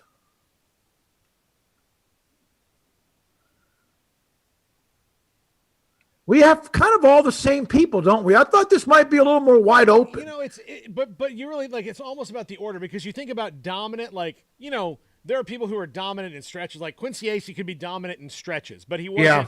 And he was a fantastic player. Torian Prince, Jonathan Motley, fantastic players, and could be dominant in stretches, but they did have their times where they just kind of like weren't there. Part of the reason I put Davion Mitchell at number two is in the 2 seasons he played for Baylor basketball, there's never been a game where offensively or defensively, one or the other, I haven't been like, damn, dude, you're good. Like you're just messing up this guy's life. And like when I watch, like, and I'm a big fan of guys who are complete players, who guys, you know, why am I forgetting his name? Because I love him so much. That played for West Virginia, the point guard a couple years ago. He's in the NBA.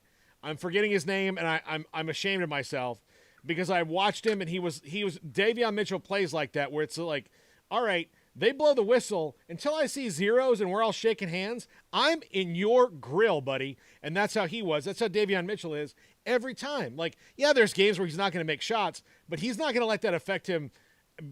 You know, being the most dominant defender on the floor. That's what he is, you know, and so that's why he's in there. So, like, when I think of dominant, that's what I think of, like, where every game, no matter if they're hot shooting or not, they are affecting the game, and Jared Butler's the same way. You know, like, Rico Gathers could mash people around and, like, really wreck shop, but was he dominant 100% of the time? No. Oh, you know, was he as intimidating as he probably should have been all the time? No. You know, was Lace Darius Dunn was a phenomenal scorer, and that doesn't mean that's all he did. Was he dominant to the point where he was in the same breath as Vinnie Johnson or Terry Teagle? I mean, he was an electric scorer, but for a great deal of his career, he was a liability defensively. Not a complete liability, but he was a shoot. Like, the idea with Lace Darius Dunn is feed the hot hand, you know, and to lesser degrees, there have been guys who are like that. You know, Brady Heslip wasn't all that great on defense, really, you know, and because he wasn't all that fast. But when he got hot, Katie barred the door. So, but does that make them dominant? To me, as someone that is the OS kind of like, you know, when you're coming in to practice for them, OS, you know, here comes, I'll just say, oh, crap. What are we going to do about this? You know, Terry Teagle's like that. Vinnie Johnson's like that. Jared Butler's like that. Davion Mitchell, there's not a coach in the country that has an answer for him defensively. Here's a couple of texts. This is from the 254 again. I believe this is our good friend no, maybe it's not. I thought it was a young man from Oregon. But I asked it, was Lace Darius Dunn dominant like Teagle and Vinnie Johnson? And the 254, absolutely, sir. This is one out of way a bear. Absolutely, sir. He was all we had. Yeah. Stephen Vaughn, Lace has to be in the conversation on both lists. Curtis Gerald should get respect as well. Now, we got to be careful because we're talking 5, not 7 or 8. Lace was the Big 12 all-time leading scorer. Now look, here's the thing I'll say about Curtis Gerald. Curtis Gerald was kind of also, for a stretch, all they had before Tweety. But Baylor got better when Curtis Gerald left, and they were able to kind of – it wasn't Curtis's fault. It wasn't Curtis. I'm not blaming this on Curtis, but, like, they got better when he left because it allowed Tweety Carter to step more to the front, and he was more what they needed in the Big 12 at that time, which was – like, Tweety Carter and Pierre Jackson fall in the same category to me because they were – and look, Makai Mason was like this to a lesser degree because he was hurt so much, but they were whatever you needed to be in the moment. Like the perfect Scott Drew point guard. Like, look, do you need to have 12 points and 15 assists tonight and distribute the ball, or do I need to start shooting threes? Or what do you need from me? I've got it. And that was what they were. And Tweety was the first one who was like that. He was whatever they needed him to be in the moment. And inside of a game, like, it wasn't just, tonight I need to do this. It was like right now I need to score because nobody else is scoring. Well, look, right now I need to feed the ball over here because this is what's working. They were the perfect Scott Drew point guards. Yeah, I don't even know if I don't know. I'm going to get the 5, and I'm not sure. I thought, when Steven brought up Odyssey Sim, she was obviously spectacular. Hell, she's the reason they almost came back and won what otherwise was the shocking loss to Louisville, because Brittany just was not she was not focused, engaged, and there were things extenuating circumstances. Well, when Pierre took off, though, he took off, didn't he? He's kind of like Jared Butler. Here's the thing about Jared Butler. Lost you again.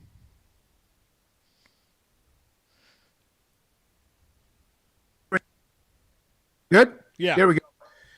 They played defense. Mm-hmm. Davion, we know, was known for his defense. Now he's known for what he's doing offensively. Jared Butler is, for some reason, quietly and at times under the radar with the defense that he plays as well, because he's really good. But when your other guard, and there's like 9 of them, but your other guard is one of the best and maybe the defensive player in the country in Davion Mitchell. Yeah. Yeah, so. I mean, so it is, but that's what to me, dominant on both ends. I'm just going to apologize because I'm sure he'll see it later. But Pat Nunley, you didn't make the list. I'm sorry, buddy. You didn't make it. Wait a minute. I didn't give you my 5th. You didn't give your 5th? You didn't make my list. Pat Nunley. Yeah. All right. Yeah. No, but Vinny Johnson, he had that night. I mean, he had set that record, that stood forever. It might still stand. I don't know about points in the game, but that was unbelievable for Baylor, and especially at the time where they didn't have anybody like that at all. Yeah, late series. I didn't get it. I don't think I got it. I saw him 1 year. I think I saw him that 1 year. That's it. Look, Lace is the all-time Big 12 scorer, and again, he could be dominant at times. I just when I think of Lace and I think of those teams, was he great, dominant on both sides on defense? There was a time also where you watched Scott Drew has evolved. I think if you were to look at the coaching chart of Scott Drew, is that he is, Jim Boeheim runs the zone. He's always going to run the zone. He's going to recruit players to run the zone. He's going to recruit players to do, that run his system. And he had the luxury of doing that because he was well established. And Scott Drew is now maybe getting to the point where he can start picking and choosing. But because of how Scott Drew had to come into Baylor, he did not have the luxury of picking players to do specific things. He just had to get good athletes and basketball players in here and then coach them up to do what they were the best at. So for a while, Baylor was not really that great of a team defensively. It was never he knew what he had and knew could get out of guys. So he would push them to the direction that was going to maximize their ability instead of trying to okay, I know that you're not the best defensive player in the world, or you can. Sometimes it's because he knew that they probably can't do it or won't. So he's going to maximize them. And so during that time, I don't know if Baylor wasn't elite on defense like they are now. And now he's one of the elite defensive coaches in the country because of the defense that they play.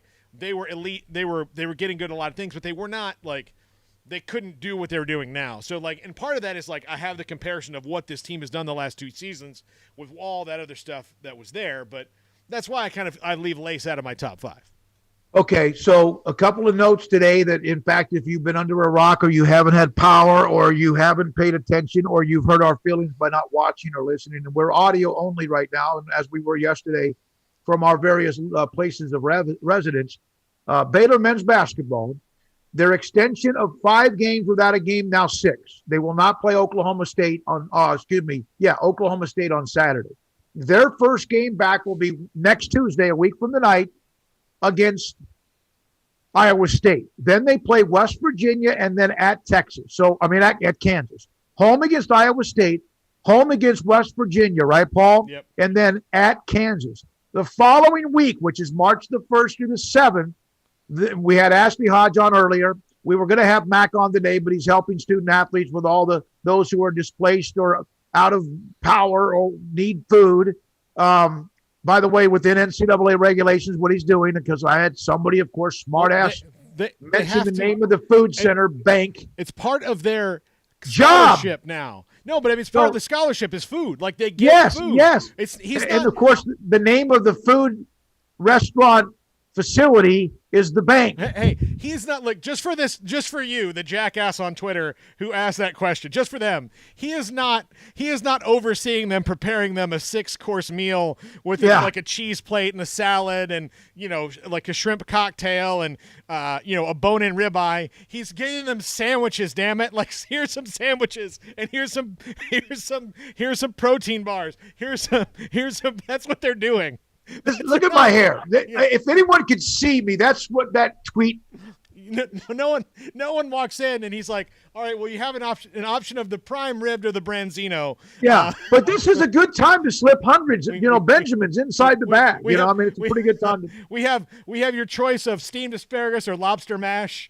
Oh my if God! If you step over here into the cigar lounge, I want to just shoot people when they. Let's see. By the way, Randy Sage, Baylor, former Baylor. Yeah, absolutely. By the way, if anybody, we just had a little bit of a blip. My internet has been very solid, but again, I'm dealing with everything else is. But we had a little bit of a blip, but it was about 30 seconds, and that was it. Max, if not 15. So that's unacceptable. Yeah. It really is. All right. So that's from Randy Sage. We appreciate that. 254-339-1122. 254-339-1122. 2.5 minutes left in Stillwater. Oklahoma State leads Iowa State 71-58. So that game continues. It looks like Oklahoma State's going to continue to do what they do, which is, they're 7-6 if they win today in the conference. And still the question with them remains, are they going to be eligible to play in the tournament because of the NCAA hitting them? And will they got an appeal. Can that give them a chance to, is that going to work out for them? I don't know. I'm not sure. I really don't. I'm not sure what's going to happen. Of the players we've missed, and I just kind of toss this out there. Vinny, Griner, Pierre, Davion, Butler, Lace, Dunn, is there anyone we're just completely striking out missing? Curtis Charles? Yeah, I don't know. I don't think so. I'm sure. Is it a pretty cut and dried 5 or 6 names? Yeah. They have a lot of guys. Like, there's a lot of guys that fit into the category because Scott also, Scott and Kim both really, have won in spite of having got Scott's never had a Zion or an Anthony Davis or anything like that, that Duke and Kentucky get. And Kim's had a couple people like that, but she hasn't had near the level of dominant players that Gino Auriemma has. They're both really good at the sum of the sum of the parts kind of a team where they've got good people all over the place, right? So everybody's good. Everybody's good. Maybe not everybody's great. Scott's won with guys like, A.J. Walton was a little engine that could kind of a guy. Not a great scorer, but you didn't want him in your grill defensively. He worked really hard. People didn't like him, Brady Heslip, an elite scorer, a guy who could score from anywhere and just, fill it up. I mean, just absolutely that. But, he was kind of slow of foot, so he wasn't going to be able to play a lot of man-to-man defense. So that's back when Scott was in the zone. Then he gets the guys he's got now that are, better athletes and more athletic, and he's playing some of the best man-to-man defense in the country. So, Scott's always pieced it together with different things that all accentuate the whole. And then when you get a dominant player, when you get a guy like Jared Butler, then all of a sudden it's like, oh, wow. That just takes you to a whole new level. Yeah, when Kim Mulkey in the game against Texas, after the game was over, when she addressed, because I asked her the question, has she spoken at all with Scott Drew about, how they are going through their COVID shutdown or pause and what Baylor went through, the women's team went through back in January? And she said that the only time they've really made contact, and this is not rare, but that was about, she had a question, Kim, about some kind of a COVID protocol, like one of the rules. And so that was it. And we asked Bill Bruck yesterday about whether or not he and Jerome Tang have talked about taking on the head coaching roles. And they, on occasion, they see each other in passing. But a lot of times, even though they both practice in the same building, they're coming and going in different directions. She mentioned it. Kim made it very clear. Yeah, this is not something you would have heard from her 2, 3, 5, 10 years ago, that this Scott Drew team is a Big 12 championship level team. Yeah. That because of a lot of things. First of all, they're very talented. They have the right mix of players who have come in from transfers, and also the young and the youth of the young players coming through the system, and the fact they're just really good. I thought that was really kind of something that might have been overlooked Sunday in her post-game press conference against Texas, is how she did mention Coach Drew and what he's doing, what they are, and what the men's basketball is capable of doing right now. Yeah, absolutely. Yeah, they're not messing around, Smokey. They're not messing around. Here's some Sean Cordy. 1, Griner. 2, Torian Prince. Rico, 3, Motley, 4, and this one will be controversial. Sean said Heslip. Here's why Heslip was dominant right there. The 3 goggles, people, because he could do that. I don't know. Dominant, like, when I think of dominant, I think of people like Brittany Griner, who you have, like, what are you going to do about it? Like, when they're on, what are you going to do about it? Well, I mean, like, what were teams going to do about it? Nothing. Not going to do nothing. Your cord's loose again. Tighten your cord again. As you get older, Paul, the cord starts to fail on occasion. 254-339-1122, the number to call. So, Sean, that's Sean. I don't know if he's in order or not. That's his 5, but I appreciate that. We'll get a couple of others. Let's see here. Okay, here's another one that's a direct message. Terry Teagle, Vinnie Johnson, they could score on anybody no matter what, and once they lit it up, they lit it up. Also, Griner, 3, Lace Darius Dunn, 4, they love the offense, and 5, Jared Butler. Yeah. All of those are scorers. Butler, of course. And it's not that those other guys couldn't play defense on occasion, but they were known for filling it up. So that's somebody that loves the offense, no question about it. Yeah. All right, 4:53 is the time. Here's from Bernie on our text line, 254-339-1122. Bernie goes, this conversation just makes me glad. Baylor has been really blessed with great players. 2 players that were great when I played was Gatewood and Bowman. And don't forget Terry Black. He was a good one as well. Oh, yeah. He's not suggesting, Bernie's saying he didn't play, just kind of what he saw along the way as a Baylor fan. Yeah, absolutely. Yeah. I didn't think about Black at all. And then, like, that one didn't pop into my head. But, and look, and we had a text that said, look, Lace Dunn was all they had. But right now his kind of basketball doesn't fit their roster. But that's what Scott does. It's like, he makes the roster work with what he's got. And he had to get, like, part of the reason that Scott Drew is so good with transfers is he had to get good with transfers. Like, he didn't have the option to to just take anybody and get duds. He had to be good with it. He had to be, to be competitive. He had to find people that fit or that he could make work. That's what's funny to me is, like, I remember standing outside after they lost to Georgia State in Jacksonville, Florida. Mm-hmm. Smokey, and we had a caller. I was on the phone, and we were taking callers, and the caller said, I just think it's about time for Scott Drew to move on. He's done all he can do here. And my response was like, are you crazy? Like, are you crazy? Like, it's March Madness for a reason. And R.J. Hunter in that game was quiet. The law of averages said that he was going to get hot at some point. Baylor needed 2 more points to beat them. They just didn't have it. And I was like, they're doing things that they had never done before. And people didn't understand was like what Scott was doing was taking a whole lot of pieces that wouldn't normally fit together and putting them in the NCAA tournament. And then now you build that up to a point of where now you kind of just can get what you want. Like, he can go out and recruit what he wants as opposed to what he just needs. Like, I need a guy to do this. Like he's always made it work. By the way, a couple of the notes. I agree. It was kind of like he was having to mix together ingredients like you can when you want to, whatever you want to put inside your gumbo. Everybody has different ingredients. There's some that are just you have to have in there, and some where you want to throw extra things that have shells on them if you want.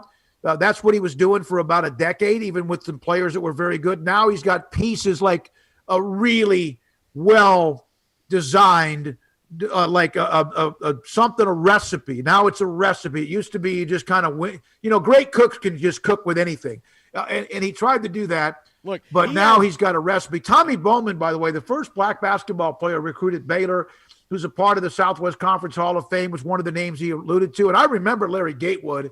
Larry Gatewood was a 3-year starter and scored a bunch of points at Baylor as well. So glad that Bernie got those two names in when he did. I'll use a reference from my my college days. Listen, it's kind of like trash can punch, Smokey. It's effective.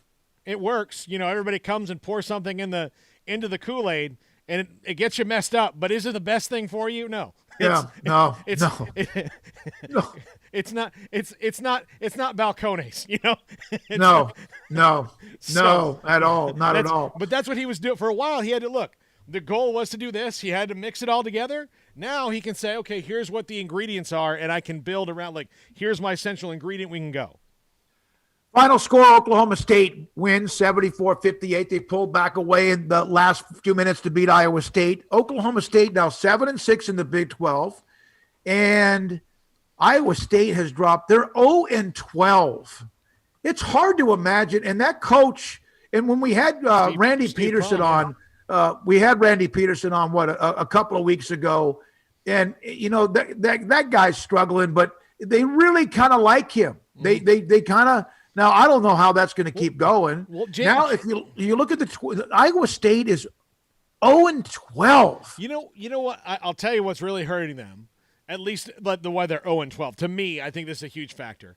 Iowa State is always, and they don't have that guy. They don't have George Niang this year. They don't have Tyrese Halliburton. They don't have that guy. They don't have like a complement. They don't have the two guys they always have that are always a problem for everybody.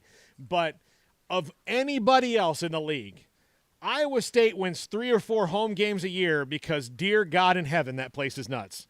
Yep. And they don't have that advantage anymore. They don't have it because nobody's there. And that was a place where Baylor couldn't win, like football could not win at Stillwater, or they just couldn't. Of course, Baylor couldn't win in Kansas. They've broken through. Now they win at Iowa State quite a bit. I've been there, and I've alluded to that before, that Hilton Coliseum is it's intimidating when they get going. That is a great place to go watch a basketball game if you like either team or like one or the other. I remember making that trip, and I kind of did, was able to kind of like under the radar was a part of that to watch what a team does on the road. I've been on the road with the football team a handful of times, and I was able to do that, and that was very interesting. To go through the process of the flight to the hotel, to the meals, to the meetings, all of it. And I really learned a lot about college basketball because I think a lot of people think they get on a plane, they fly to a hotel, they sit up with their feet up. I mean, they're never, very rarely are they able, just like very little downtime. And then you play the game, you fly back that night, you get home at 3:00 in the morning, whatever it might be, depending on what time you play. That Hilton Coliseum used to be nuts. And you're right. I don't know if it's just because of COVID or they've lost that because they're not as good.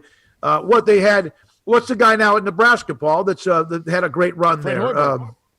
Who? Fred Hoiberg. Yeah, Hoiberg, and he's doing nothing in Lincoln. Zero, zippo, nada. Well, everybody, in fact, all of the athletic department there is just awful across the board, except maybe gymnastics and volleyball or something like that. And look, Fred Hoiberg, he can take his chances going anywhere else, and he probably knows in the back of his mind that if it doesn't work out anywhere else and Iowa State's ever open, he can just walk back in and be like, hey, can I move back here? They'd be like, yeah, sure. Yep, you could do it. By the way, tee it up at McLean Stadium this winter. Top Golf Live will be here later in the month, the 25th, 6th, 7th, and 28th at McLean Stadium. More information, go to topgolflive.com. Create memories with friends, family, co-workers. That's coming up at the end of the month. You can choose the Top Golf Live Stadium Tour for private parties, corporate, and group events. That's the 25th or the 28th of February at McLean Stadium, topgolflive.com. Coming up next, David Hellman. He jumped in an icy cold pool over the weekend to do something for charity. It was insane, but David Hellman's always been a little bit like a field goal kicker crazy. Also today, we had yesterday, Rick Gosselin had some good feedback on now that Drew Pearson is in, Who's next for the Cowboys when it comes to the veteran committee, and how many are like log jammed across the board, across the league? Rick Gossam will join us at around 5:20 or so. So that's coming up in the 5 o'clock hour.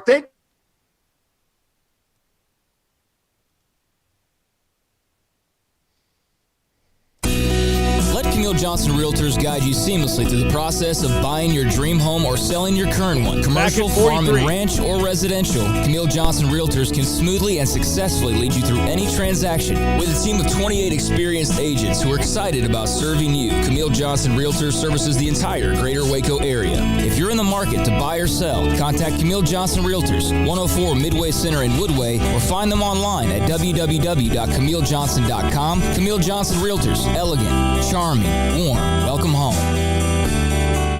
One size fits all. That may be all right for an adjustable belt or cheap sunglasses, but when it comes to your financial needs, no one wants a one-size-fits-all strategy. Ben Erlinson, your Edward Jones financial advisor, knows that his most important goals are yours. That's why he takes the time to understand your needs, knowing you. That's how Edward Jones makes sense of investing. Ben Erlinson, 100 North 6th Street in Waco, 254-759-8533. Edward Jones, member SIPC.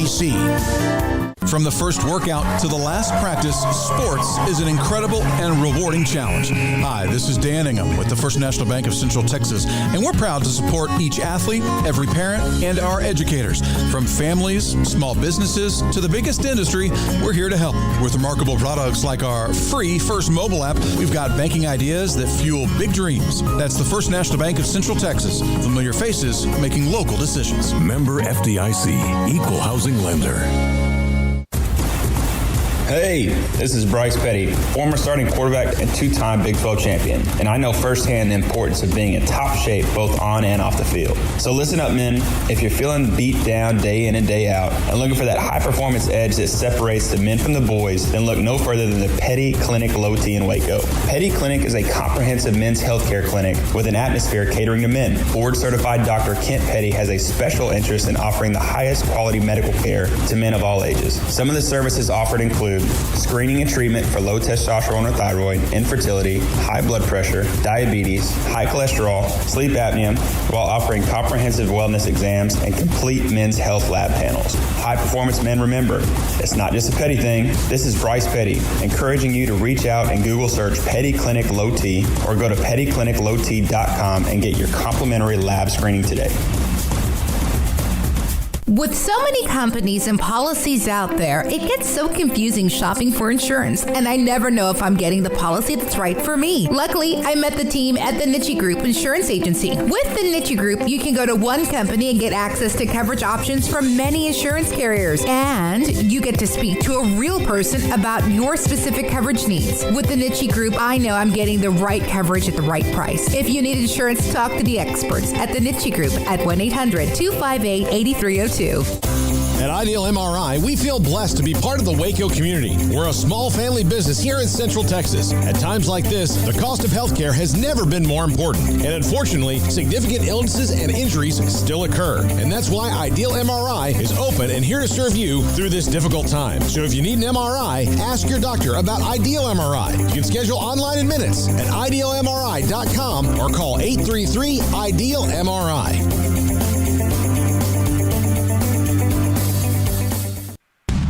Welcome back to SicEm365 Radio. It's time for our weekly segment with David Hellman of DallasCowboys.com. Catch is made by Amari Cooper, who broke free inside the 20, stays in bounds, and is wrestled out at the Eagles' 8-yard line. The 5 o'clock hour is sponsored by Edward Jones Investments with financial advisor Ben Erlinson, who'll navigate you through today's financial climate. Edward Jones, making sense of investing. Now here's David Smoak, Paul Catalina, and Craig Smoak. SicEm365 Radio from the snow quarantine. Now, David Hellman, DallasCowboys.com, joins us. And David, glad to see that you have power and you're warm. And I know that our mutual friend John Machota, you said this is going to come crash. Are you guys going to have like a slumber party tonight? What are you going to do? We're just trying to stay warm, which, I can't complain because I have power, which clearly a lot of people in Texas do not right now. So anybody else that needs a warm place to stay, hit me up because this sucks, man. I'm from New Orleans, Louisiana. Like 55 degrees is rough for me. So this is unlike anything I've ever dealt with. Look, 55 degrees on Bourbon Street. People start going in at 11 p.m. They're like, look, it'll be warmer tomorrow. Like you could live your whole life in New Orleans without owning a winter coat if you don't want to. And clearly that's not the case here. This is nuts, man. This is and I know that this is like routine in other parts of the country, but hey, give us a break. Oh, man, there goes my dog. There's John. Yeah, mine will join in here momentarily. So he likes to participate in the show as well. So Cowboys offseason rolls along, and obviously the big issue is Dak Prescott. Just kind of talking to people and the way you see the kind of attitude of, everybody believes that this long-term contract will get done, but with all the quarterback, shuffling that's going on or trades or whatever, yada, yada, yada, it makes it seem more likely to a lot of people that we could see a future without Dak Prescott. Are you to the point yet where you can see the Cowboys moving in a Dak-less direction? I mean, if you can't at least imagine it, I feel like you're not paying attention because right now, like in the league landscape, we're seeing teams are less committed to the idea of sticking with one quarterback than they ever have been. At the same time, I just think so many things would have to happen for Dak to not be here this year, because he's technically not under contract. So you'd have to franchise tag him. You'd have to get him to agree to sign the tag.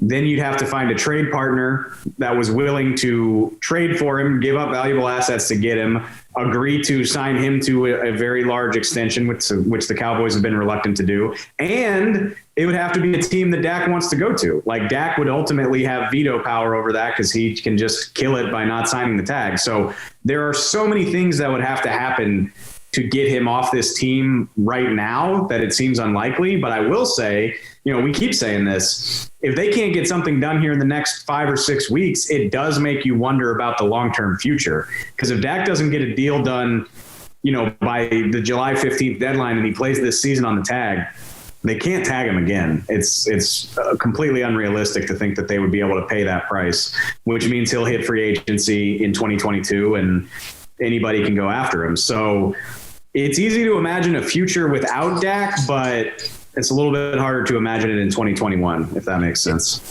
All right. Tell me if I'm kind of just being paranoid here when it comes to this, but the way I kind of worry that the Cowboys front office maybe sees Dak as like, man, that's like, that's somebody we should stick with, but they're like waiting around for like, maybe there's somebody who's a little bit better.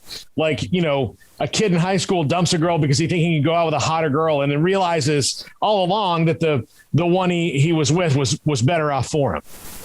Yeah. And that's going to make it really interesting if somehow Dak doesn't wind up here, is because eventually somebody's going to be right. The Cowboys will either be justified for not wanting to pay him or, Dak will be justified for saying, I'm the man, you should have paid me.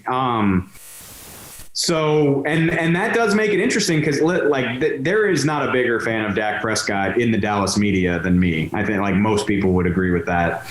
But having said that, like if you really don't feel optimistic that you can get this done, the Cowboys need to be looking for that next new thing. And the easiest way to do that, in my opinion, is with the draft. I mean, they don't pick in the top 10 very often. This is only the 9th time in Jerry Jones's tenure, which is 30 plus years that they've been this high in the draft.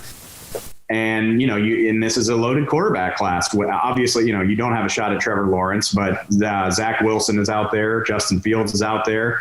Trey Lance is out there. And a lot of people are really high on Mac Jones, the Alabama quarterback. So you got options if that's what you want to do. And if you're faced with the prospect of not having him under contract, you probably need to. Because like I said, if you can't get him signed, he's gone next year. Like you're not going to be able to outbid people for his services on the open market. So if they can't get a deal done by mid-April, then I really think they need to be looking hard at drafting quarterbacks, which I don't think that's a good idea, which is why I think they should sign him. But we all know they've had 2+ years to do that, and it hasn't happened yet. Yeah. I wish we could have like just one day where like they everybody involved took the truth serum and said like, look, this is what's going on. Here's what we all think, and just put it out on the table. Just to give us all peace of mind, because we know they're going to break up. It'd be nice to know. I mean, don't actions speak louder than words at this point, though? I mean, you don't have to say anything when you've got 2+ years of track record that says what you think. I mean, if they felt in their bones, like in the core of their soul, that Dak was the guy, he would be under contract by now. And that doesn't, I mean, maybe they think that, like, maybe they're like, oh, maybe he could be the guy. But like, if they really, really were completely convinced, it would have happened by now. Yeah, and of course they've had a change of coaching staff in the middle of all this as well. So we don't know what Mike McCarthy might ultimately think about what he wants for the long term of the position, because he only had 7-8 games with Dak, and he might be like, it was good, but I want something different. Which, like, I think it's so, I feel like I say this every week, but it's so frustrating that, in addition to the snowstorm, we're stuck with this pandemic where you don't have as many opportunities to meet people and talk to people about what's going on. Because I would love to know within the Cowboys brain trust, like, are they thinking and talking about this quarterback class? Like, is that of interest to them? We don't know yet, because it's hard to know these things when, there's no combine, there's no staff visits to facilities. Players aren't allowed to visit the team. So, hopefully some of that information will trickle out, but I think it's going to be harder than ever. Every year we make a big deal about the 30 visitors to the Star, the 30 guys that they bring in for the draft. You're not going to have that this year. So the roadmap is a little bit harder to read, but man, if they're smart and they don't know if they're going to get Dak signed, they should be looking at quarterbacks, because you don't have this opportunity very often where you're that close to the top of the draft. All right, as you look at the draft and free agency, I mean, Dak, of course, is the question that kind of hangs over all of it. But because again, when you draft somebody, you're drafting them for at least the next 4 years. So you want to, that's part of your plan for 4 years. If Dak's not part of it 4 years from now, then things change at the top and all the way down. But how much do you expect it for them to let it affect free agency this year, in that they're not going to sign somebody to a 4-year free agent contract unless he's Dak Prescott? Most of the guys will be on 1 or 2 year deals. Not only that, and sorry if this sounds like a cop-out answer, but it's hard to figure out what they might do in free agency until you know what's going to happen with Dak. Because if they tag him and can't get a deal done, that's $38 million of your cap accounted for by that franchise tag right there. Might they want to pursue a Keanu Neal who played in Atlanta with Dan Quinn? Or might they go after some of these veteran guys that are getting released, like J.J. Watt or Patrick Peterson? Sure, they might want to. And, some of them are coming off injuries, or they're veteran players. So, it's conceivable to think that they might sign for less and shorter deals that would make them more realistic targets for the Cowboys. But again, if your quarterback's eating up $38 million of your cap, it's hard to pull that off. Whereas if they announced a long-term deal tomorrow, they could probably get Dak's cap number as low as they could probably get it lower than $20 million for this year if they wanted to. And that gives them a lot more room to work with in terms of signing other players. So I think they got to figure that out first and foremost, because, we already know they're not big spenders in free agency. They're probably going to be even more reluctant to spend big if their quarterback is accounting for that much of their salary cap. They're also not in a place to go to grab guys who are ring chasing, are they? As much as I think so. So you couldn't tell Patrick Peterson, hey man, 1 year deal, this team's loaded for bear. Let's go. I'm sorry, not to cut you off. I don't know this for sure, but I really think we're about to see a LeBron James situation in the NFL where Tom Brady just proved that he can show up in Tampa and win a Super Bowl without trying that hard. I'm sure it was very hard. That's not my point. But he did it in his first year. And the J.J. Watts of the world and the Patrick Petersons, like these Hall of Fame caliber players that have been, they've got Hall of Fame resumes, but no hardware to show for it. Hell yeah, I would take a lot less to go sign in Tampa and try to help Tom Brady do that again. So I don't know for sure what's going to happen with Watt or anybody else, but I bet we're going to see some high profile players sign with the Bucs for less than what they might have gotten somewhere else. That wouldn't surprise me at all. Yeah, I think you might see a couple guys from the Bucs that need that big second contract. They'll go sign with the Jaguars or somebody who can give them a bunch of money, and then they'll be replaced by guys like you mentioned. Like that's who's going to replace them for a year or two until they can draft somebody. And I mean, it's not quite the same because Kansas City is going to have to, Patrick Mahomes is going to start being expensive very quickly. But again, like those are, and it's not just because they just played in the Super Bowl, but it's so obvious that they are set up for success for at least the next year or two that if you have a choice to sign with one of those teams, I think a lot of guys would be willing to take less money to do so just because Kansas City and Tampa Bay seem so much better set up than everybody else that it's a very good bet that they're going to be, two of the last teams standing again next year, if I had to guess. Yeah. All right.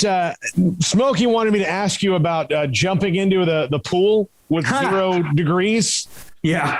What was that? Just did boredom possess you to do that, or just the chance to live that polar bear life? Well, what's funny is like me and my dear friend Kelsey Charles, like we were sort of kicking the idea around because we're stupid and we were bored. And there's a pool, I live in an apartment complex that I can see the pool from where I'm talking to you. It's so close. And we were like, yeah, like we might as well. And then we were like, well, if we're going to do something this stupid, we might as well do it for a good cause. So we started tweeting out one of our favorite charities is Operation Kindness here in DFW. They do a lot of work with animals and obviously homeless animals. And obviously at a time like this, with the temperatures the way they are, we figured maybe we could help get some of them off the street or help them stay warm, yada, yada. And we actually raised like $2,000, literally just two stupid people tweeting about jumping in a pool. We raised like, I don't know the exact number, but we definitely hit $2,000. And it was really, really cold. One of the more questionable decisions I've ever made. I know I've never been that cold in my life. My feet, my legs were not working by the time I finally got out of the pool. Like I was stumbling around like a baby. So yeah, I have a newfound respect for anybody that's ever fallen in like an icy lake or anything like that. I mean, that's terrifying. So glad we raised some money, but I'm not sure that I'm in a hurry to do it again. A couple years ago at the coldest Baylor game of the year, in late November, they played Kansas State, and we have a friend who has one of those ice tub companies, Cold Daddy is what it's called. And I told him, I said, listen, you bring one out and I'll get in it. I'll do a full segment of the show because you're supposed to be in it for 10 minutes or 8 minutes in the cold tub, recovery tub.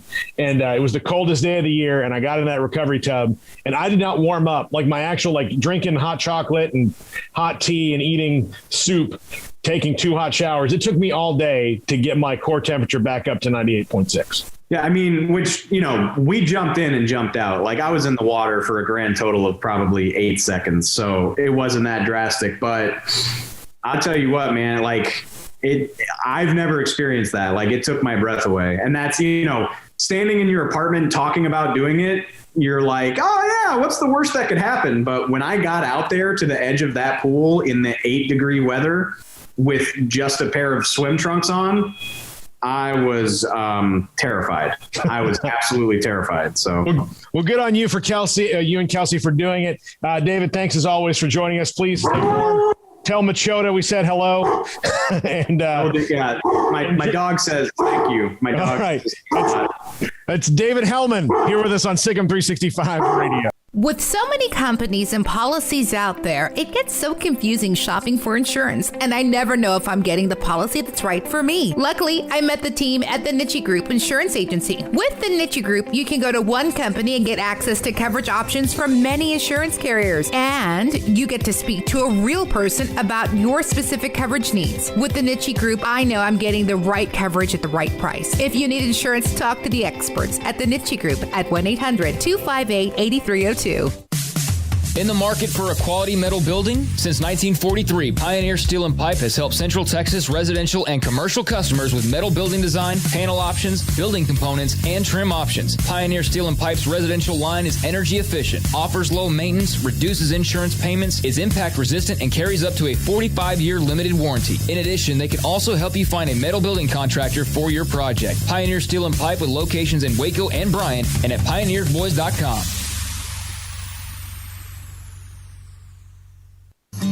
With more than 160,000 alumni worldwide and counting, the Baylor family is growing. And through the university's expanded Baylor alumni program, the family is growing closer. With hundreds of local volunteers planning events in cities and towns around the country, you can gather with fellow Bears no matter where you are. So, get connected, get something started, get involved, and make plans to get together with Baylor alumni. Visit us at baylor.edu/alumni. Riverbend Liquor and Wine has their easy-to-access drive-thru open and convenient and clean in-store location on the corner of Lakeshore Drive and North 19th Street in Waco. Riverbend Liquor has the best and most extensive variety of craft beer selections in Waco, and Balcones whiskey, including single malt, pot still, baby blue, rye, brimstone, and the all-new lineage in stock. Riverbend Liquor and Wine, family-owned and operated, and a hidden gem in Waco on Lakeshore Drive and 19th Street. And find out more on Facebook and Instagram.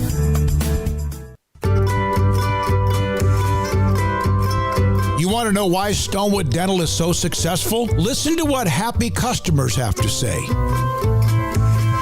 It's pleasant. It's different than any other dentist office. I really feel like they care.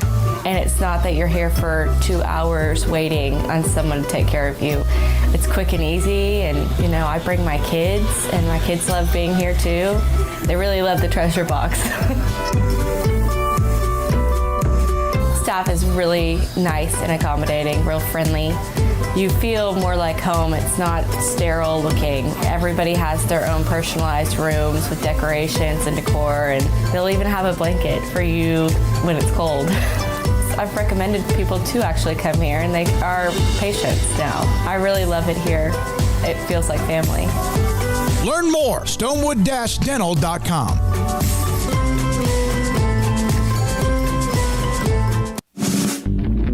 Has the trucks, man, they have the one for you. Crew cab, short or long bed, silver, black or blue. Texas size selection, great prices too. Richard Carr, he has the truck for you. Carr has the trucks, man, he has the truck you need. If you want the best truck, you want a GMC. Texas size selection, great prices too. Richard Carr, they have the truck for you.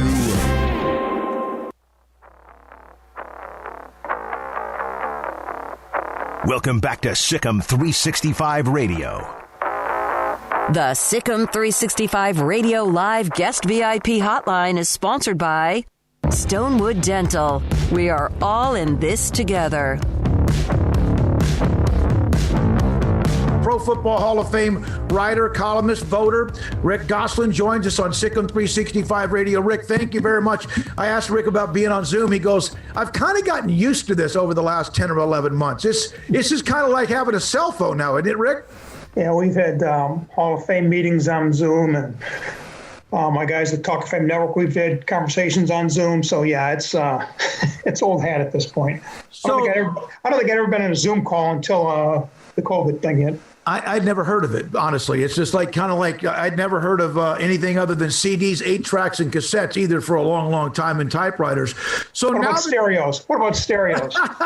Now that Drew Pearson is going to finally... Everson Walls, Leroy Jordan, Ralph Neely. I mean, there are a lot of deserving candidates from the Cowboys in there, but every franchise has got deserving candidates. How much did last year's class that kind of did that clear anything up for you guys to get some of these? Not really. I'm on a senior committee. I've been on the senior committee since 2004. I got a list of 100 names of players I think deserve to be discussed in the senior pool. And when we initially talked about this Centennial class, we were hoping to get 20 to 25 players in, and that would have eased the log jam a little bit. 10 really didn't do it. Yeah, that's amazing because and this is not at the same level, but it is in Texas. High school football coaches, they used to do 2 coaches a year. And then all of a sudden you look up and there's like 25 or 30 that should be in the Hall of Fame, not because of people like them, because they're Hall of Fame type resumes. And we're starting to try to do the same thing. And it just seems like you could never play catch up. What can you kind of give us an idea that you, Shireen, and others go to bat for certain, obviously, candidates you believe in? How much politics are involved and how much sometimes frustration comes along with that, Rick? Are you talking about the senior poll or the regular, the modern era? Either one. Well, there's a lot of politics going on with the modern era. Senior poll, there are 5 of us. There's a committee of 9, and 5 of us go to Canton every year to pick the senior poll. And most of us are older voters who have an idea what's in the senior poll, the guys from 50s, 60s, 70s that have been passed over. So there's some campaigning, specific players. I know the Bengal crowd really wants Kenny Riley to get his time to Atlanta, Tommy Nobis. There are names that pop up every year, but nothing like the modern era, where you're getting full color displays and videos of all these guys, and it's, there are 15 finalists, and you can build 15 files of the stuff you get from people that are campaigning on their behalf. Rick, when you do have to do that, do you like the ones like Peyton Manning this year that it's just like Peyton Manning, look him up on YouTube and that's the day? No, that makes it easy. I think we overdo it with first ballot guys. We put in, I think it's 12 in the last 4 years. And there are 3 last 4 years we've had 3 first ballot guys among the 5 nominees. And I've got a different definition of first ballot. First ballot to me is if you're one of the 2 or 3 greatest players ever play your position, you are a first ballot guy. If you're Jim Brown, you're Dick Butkus, you're Peyton Manning, you're Brett Favre, you're Emmitt Smith, and those are the first ballot guys. I was surprised that Jason Taylor was a first ballot guy. I was surprised that Brian Urlacher was a first ballot guy. In fact, this year I thought that both Charles Woodson and Calvin Johnson could have waited a year. Is Calvin Johnson one of the 3 best corners in the history of football? I don't think so. The best, in my mind, the most complete best corner in football history is Dick Night Train Lane. He got in on the 4th ballot. And if you want to start building a pecking order, Mike Haynes isn't out of the top 3, and he waited 3 years. Yeah, we rushed Calvin Woodson in, or Charles Woodson on the 1st ballot. Calvin Johnson, there were some questions, the shorter career. Is he Jerry Rice? Is he Lance Allworth? Is he Don Hudson? Yet we rush him in. And when we put all these first ballot guys in, you're having deserving candidates that have to wait another year, and a lot of them wind up in a senior pool. I was concerned that Alan Faneca was headed that way. I was concerned that Will Shields is headed that way. We just can't keep putting in all these first ballot guys. It's not good for the queue. We'll have more and more really good senior candidates waiting because they got passed over with all these first time guys. Rick, it's obviously it's immortality. Drew got finally that set up with Roger and obviously Jerry, and they were able to inform him it was official, but you had a lot to do with that, Shireen, as well. Did you get a chance to talk to Drew at all since that moment was official? Yeah, I've talked to him. I've talked to him a couple of times, as a matter of fact. The key was, I was in the senior committee last August when we brought Drew out. And that's the key. We get 1 nomination a year. And there are a lot of great candidates that we have to discuss. But Drew's the guy that came out. And I thought once he came out, was a 1 senior nominee, he was going in. Like we voted in 12 consecutive senior candidates. The committee seems to pay homage to the work that we do and respects the work we do. I think in the last 18 years, we've rejected only 1 senior, and he was brought back and was later inducted. So if you get the senior nomination, there's a real good chance you're going. There's a 99.9% chance you're going. And so I thought last August that Drew Pearson was going to get his bust. And then I was supposed to make a presentation, but I had COVID. So I wrote the presentation and I gave it to Shireen and I asked her to read it. And she did that. I wasn't involved in the meeting. She did that and he got voted in. Well, then she did what you wanted her to do. That's good. She's trustworthy. Exactly. I mean, it was And I feel good about the presentation. I talked about all the first-team all-decade guys. And Drew stuck out like a sore thumb. I mean, from 1930 through 2010, there have been 17 first-ballot wide receivers. Drew was the only one that did not have a bust. And not only that, he'd never been discussed. He was the only first-team all-decade guy from the 1970s not in. The Hall of Fame Selection Committee picks the all-decade teams. But for it to have credibility, you've got to take care of the guys you pick as the best of their eras. So he was unfinished business, and I'm glad that they finished that business this last month. Do you think his emotions after last year when he fell short, how much did that come into play, you think, this time around? Not at all. Not at all. I told him back then, don't give up hope. I mean, you're still a first ballot, first ballot. No, I was one of the 5 guys in the room. It didn't. No one even brought it up. And people want to know, what about that is at the Philadelphia draft when he held up the 5 rings and put on quite a shot. No impact. I mean, we look at the player's credentials. We don't look at him crying after last year or holding up the 5 fingers during the draft. It was based on his credentials. I mean, he was a first ballot, all-decade wide receiver. That was the reason that he came out. Rick Gosselin, Pro Football Hall of Fame columnist, writer, voter, with us on SicEm365 Radio. You mentioned COVID. I know you kind of had to deal with it. We've been back and forth. Kind of. How are you doing? Are you okay? Yeah, January was brutal on both my wife and myself. But the worst part is over. I mean, the shortness of breath, the coughing, the fever, headaches, the joint aches. I mean, it was terrible. That was my back for about 12 days. But we're through that now. I had good care and medications, and it's now it's just fatigue. It'll take a while to get the energy back, I'm told. But we're through. The worst part is over for us. But January was brutal. So, Rick, are you going to go to work on the draft now? I mean, do we get a classic Rick Gosselin mock draft? It's always been my favorite when you do them. Well, we haven't had a Rick Gosselin classic mock draft since 2011. So when the Morning News made me a columnist, they said, "Don't worry about the draft. Don't worry about the NFL. Just be a columnist." So I haven't done one of those in a long time.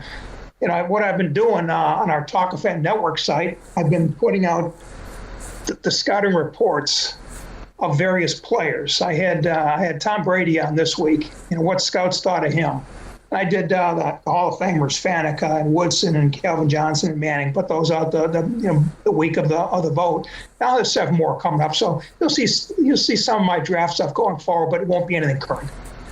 Rick, with what's going on with Deshaun Watson, it's already going to be one of those off seasons crazy with quarterbacks. But what's going on with Deshaun Watson are we getting to a point now where we're going to start seeing NBA type turn where players start to try to build their own team? I know Brady had some guys join him, but that was a little bit different. Are we getting to a point where the Pandora's box is about to open?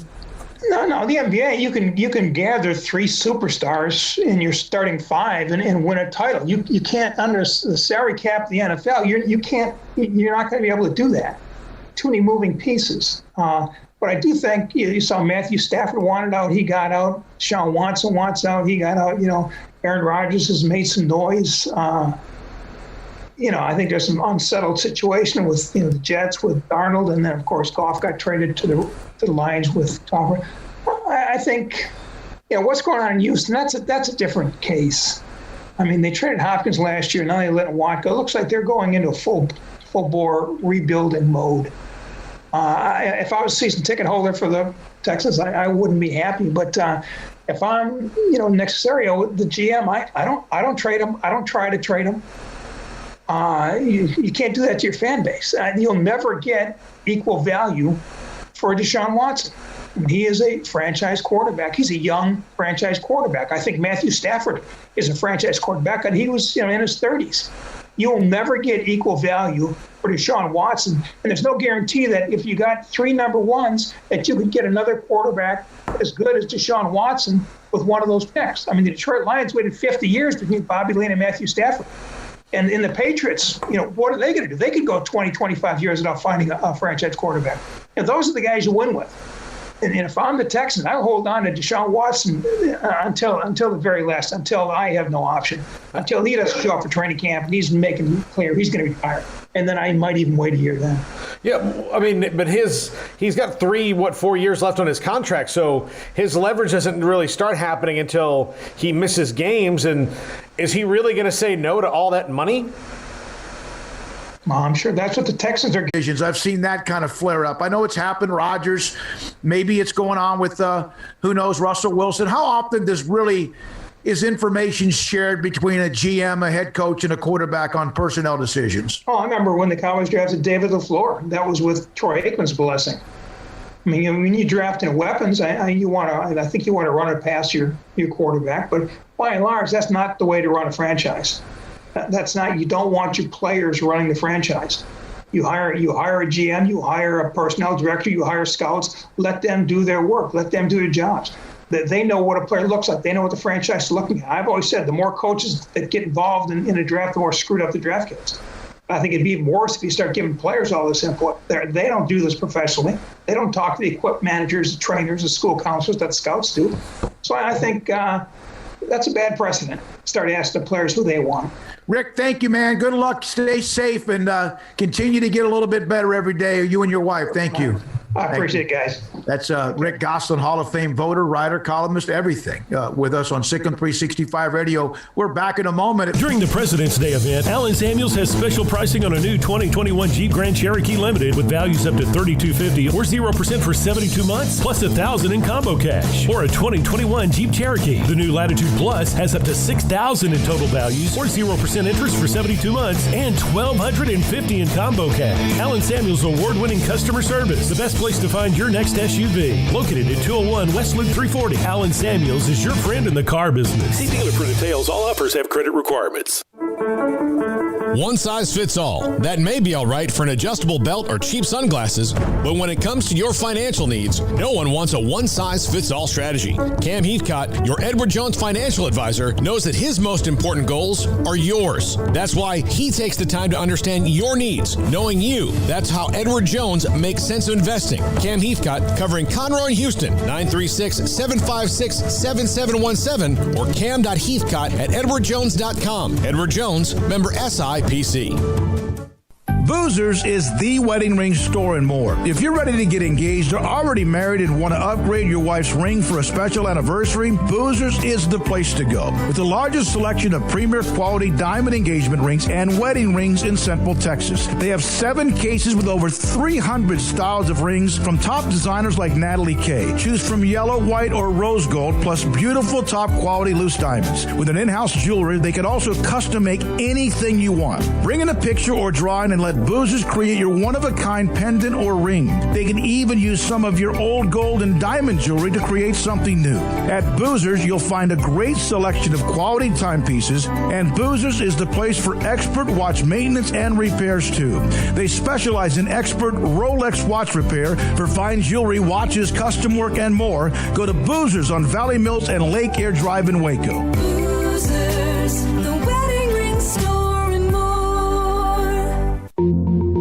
Learning to navigate life in the COVID-19 world has been a struggle, and where and how to get tested has been one of the biggest challenges. Impact Health Labs has your answer. If you need mass testing for your office, church, dormitory, or school, Impact Health Labs is who to call. They will come to you, conduct the testing at your location, and have the test back within 24 hours. Most major insurance accepted, meaning your out-of-pocket cost is low. So no more waiting by the phone for days to find out the results.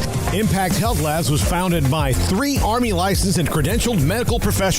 They believe in accuracy, efficiency, and doing the job right. Call 254-744-6233 to set up your group screening today. Impact Health Labs, on-site, prompt, and accurate, taking COVID-19 head-on. Again, that number is 254-744-6233 or online at impacthealthlabs.com.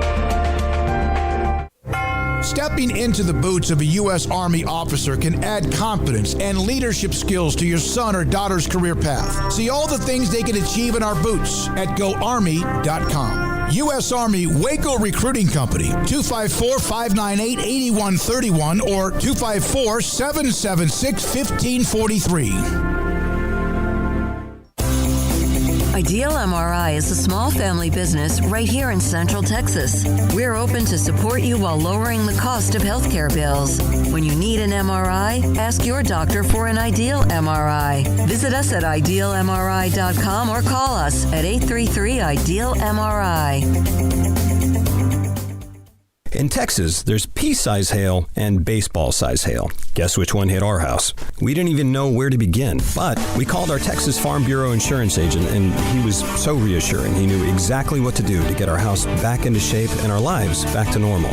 Now, we're even more thankful for the roof over our heads. Stop by and see our agents at one of our 3 McLennan County locations. Coverage and discounts are subject to qualifications and policy terms and may vary by situation. Welcome back to SicEm365 Radio. Are you a SicEm365 super fan?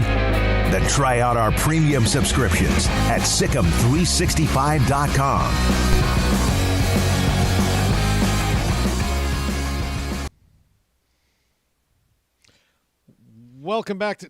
don't do this again.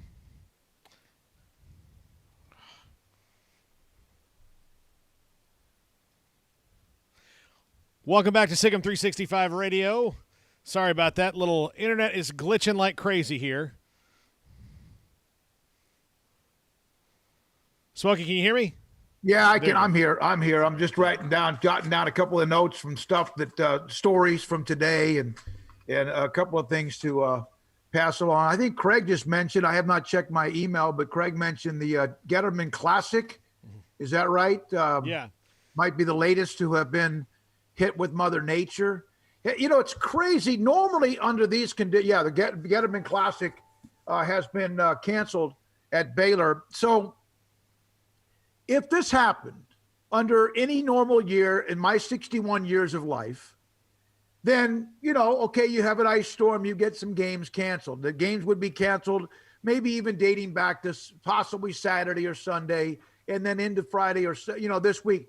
But because of the combination of the postponements and the cancellations and the shuffling with COVID, it makes this feel like, okay, what the hell did we do here on Earth to create the double dipping of an icy storm of once in a lifetime that's longer than anything I can ever remember. And every year I've lived in Texas since 1976. I would say that the short answer that some people would give you that is we've not paid attention to science enough. Probably. And I say look, I'll just say that in the modern thing, like I'm not talking about global warming or climate change and your court came loose again. But what I'm talking about is, okay, like the electrical grid in Texas that's antiquated.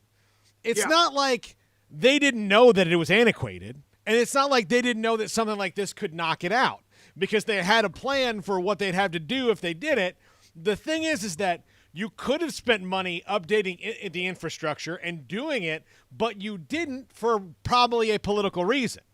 Not like this what's best. Like your job. There's no question. Every decision from wanting to go green to wanting to go to turbines to wanting to even wanting oil and gas, which this state like sits on top of the biggest gas thing. I know Alaska and there's others, but that this is the state that is having some problems because of whatever they didn't set up and because we're not using our own resources. Yeah, we're not like, so look, Jennifer called me earlier today. Jennifer called me earlier today. And of course we know that she's like a biochemistry major too.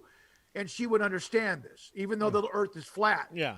She called me and told me that we are using planes to pour or to dump like fuel and gas on the turbines to unfreeze them. Isn't that's okay? That's backwards. But here's the thing. So turbine technology, it's just like a helicopter, right, Smokey? Helicopters have, if you have like Sikorsky, make like badass helicopters, and they have technology on the helicopters that allows them not to freeze when they're flying through cold weather. If you're in a military helicopter and you've got to have an incursion in a place that's cold, you don't want to, get the turbine, the propellers to freeze up. The turbine's the same thing. The thing is, though, clearly nobody applied that technology to the wind turbine. So while wind and solar and all this stuff is great, we need to have a full bore, like we need to use everything at our disposal to do it. We don't need to say, okay, well, now we've got these solar panels over here, we can shut this off. Like, no, let's use it all, man. Let's use it all and transition into green energy, not just... I know, and remember California had their grid blacked out and all that, and we kind of laughed at them and scoffed at them, and hey, here we are now. My brother in California, my brother in California, right. I talked to him today, and he works in that industry. He's in, like, that's what he does, and he says that there's probably 2 states out of 50 that have an updated electric grid, and they're really small states. Oh boy, like New Hampshire and Vermont or something like that. All right, I got some feedback. It took a while, but I think sometimes it's weird. I'll sit there and we'll put up a podcast of what I think is one of our best interviews that we might have, and I'll see it, and it gets nothing. And all of a sudden, I wake up the next morning, there's like 37 responses. I think sometimes that Ashley, Brian, and Colt, and you, and Craig, kind of like delay me getting any information because of collusion. Now, here are some of the 5 most dominant men's and or women's basketball players list. So we got a few more of these to get to. Last of the Larrys. Number 5, Terry Teagle. Davion Mitchell, 4. Vinnie Johnson, 3. Sophia Young and Brittany Griner, 2 and 1. Okay. Grayson Grundhafer, and everyone's spelling Brittany Griner's name wrong. It's Brittney, but that's fine. So Grayson has Davion Mitchell, 5. Lace Dunn, 4, Vinnie Johnson, 3, Jared Butler, 2, and Brittany Griner, 1. From Grizzly 79er, Davion Mitchell, 5, Vinnie Johnson, 4, Jared Butler, 3, Lauren Cox and Brittany Griner, 2 and 1. And we did not bring up Lauren Cox, but she was pretty damn dominant. Mm-hmm. She just never was thought of as somebody because Brittany was like one of the first, like, wow, she's taller than everybody, you know? Mm-hmm. Yeah, absolutely. I got a couple more, but go ahead. I really kind of wanted to put Odyssey Sims on my list, but she is such a fantastic athlete. It was hard, but like Brittany is just not like you couldn't do anything about it. Like she's a dominator. That's what she did. Her game wasn't finesse. I mean, like she wasn't just a bull in a china shop. I mean, but her game was like, you cannot stop me. If I'm going to the rack, good luck. There's a lot more responses too. You're right. When she was on and we saw her, one game I saw her score like 40 or something, and she did that maybe multiple times. Adriakis Paratun. I don't know what that means, but that may be a name. Number 5, Sophia Young. 4, Mary Lowry before transferring out. Vinnie Johnson, 3, but he was 3 only because his first couple of years, I think, were JUCO at McLennan County. Terry Teagle, 2, Brittany Griner, 1. I'm proud of this, and I'm glad I used the combination because having the 5 men would have been maybe something, and I hate doing lists, you know that, but the people are understanding that Brittany Griner, despite women's basketball, compared to like Terry Teagle, Vinnie Johnson, whoever is a part of it, as far as the names being mentioned. Let's see here. From C. Fidal, Brittany Griner, 1. Jared Butler and Jonathan Motley, 2 and 3. Odyssey Sims, 4. Daryl Hardy at 5. That's my good buddy Carol Fidal. He's a great guy. Okay. Yeah. Former Trib sports writer. Okay. Will Geralds, Vinnie Johnson, David Wesley, and Brian Skinner. A couple of new names at 1, 2, and 3. Tarian Prince, 4, and Pierre Jackson, 5. Yeah, that's the first P. Jacks other than me. Yeah. And Brian Skinner, that's a new mention of David Wesley, who I reached out to earlier in the week, is at 2. Also from Patrick Aaron. Of course, Patrick handles some athletes. Odyssey Sims, Brittany Griner, 1 and 2. Jared Butler, 3. Kalani Brown, 4. And Torian Prince, 5. So we started to get some feedback from people. That's good. But Kalani, when it came to dominance, and we might have not talked about her enough, but that was her game too. Yeah. No. Big body inside. She was, she at times, there's a couple of the games when they had that stretch where they were not winning to get deep enough in the postseason where I thought Kalani froze up a little bit. I thought that game, I think it was one of the games in Greensboro, she was fantastic. In the championship game, she was really good as well to beat Notre Dame down in Tampa. From Chance Connell, this is tough. No particular order. Aaron Bruce, Tweety Carter, Epe Udo, Brittany Griner, Sophia Young. I went old school, but to me, all 5 were unstoppable game changers while they were at Baylor. Aaron Bruce was stoppable. I mean, he was very good, but he was not unstoppable. Okay. Epe should have been probably in more lists. Epe was, he didn't have many games where it didn't go his way. Yeah, I agree. All right, so here are some of the stories from today. Women's basketball against West Virginia tomorrow night postponed. Their next game will be at Oklahoma coming up on Saturday.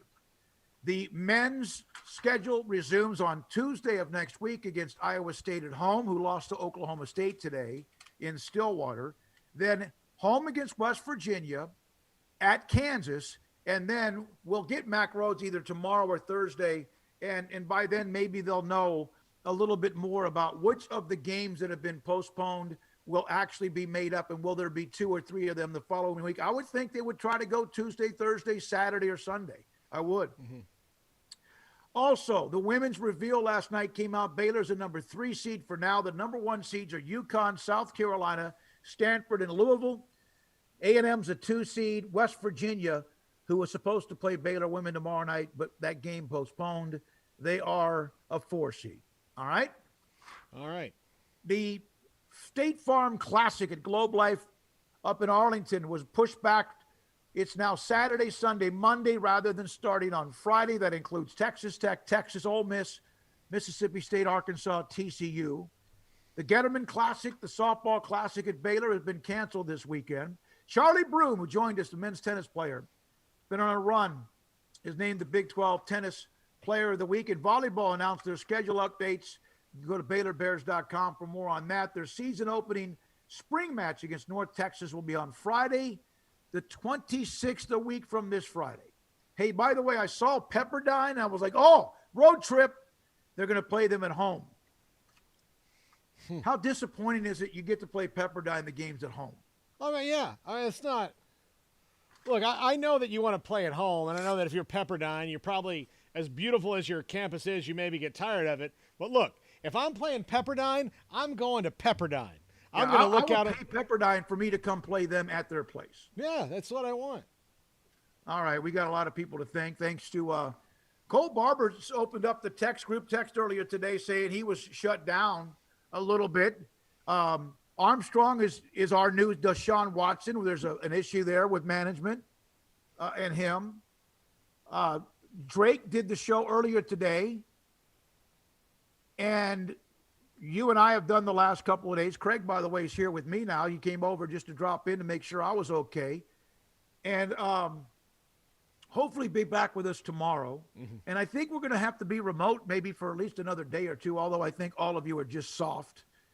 Now, the other thing is, I will say this, Smokey. If we don't have internet at the studio, it doesn't matter if we're soft or we're freaking Rambo. We can't get on the air. All right. Well, I'm telling you right now, and I think Armstrong may have gotten in the head of John McClain, he couldn't play. I don't know what he's like the guy from Duke. He opted out. Mm-hmm. Thanks to Ashley Hodge for jumping on with us. Brian Etheridge was the one that kept us up to date as he always does. I think Brian never sleeps. And I think he's always listening, and that's kind of like the government. Yeah.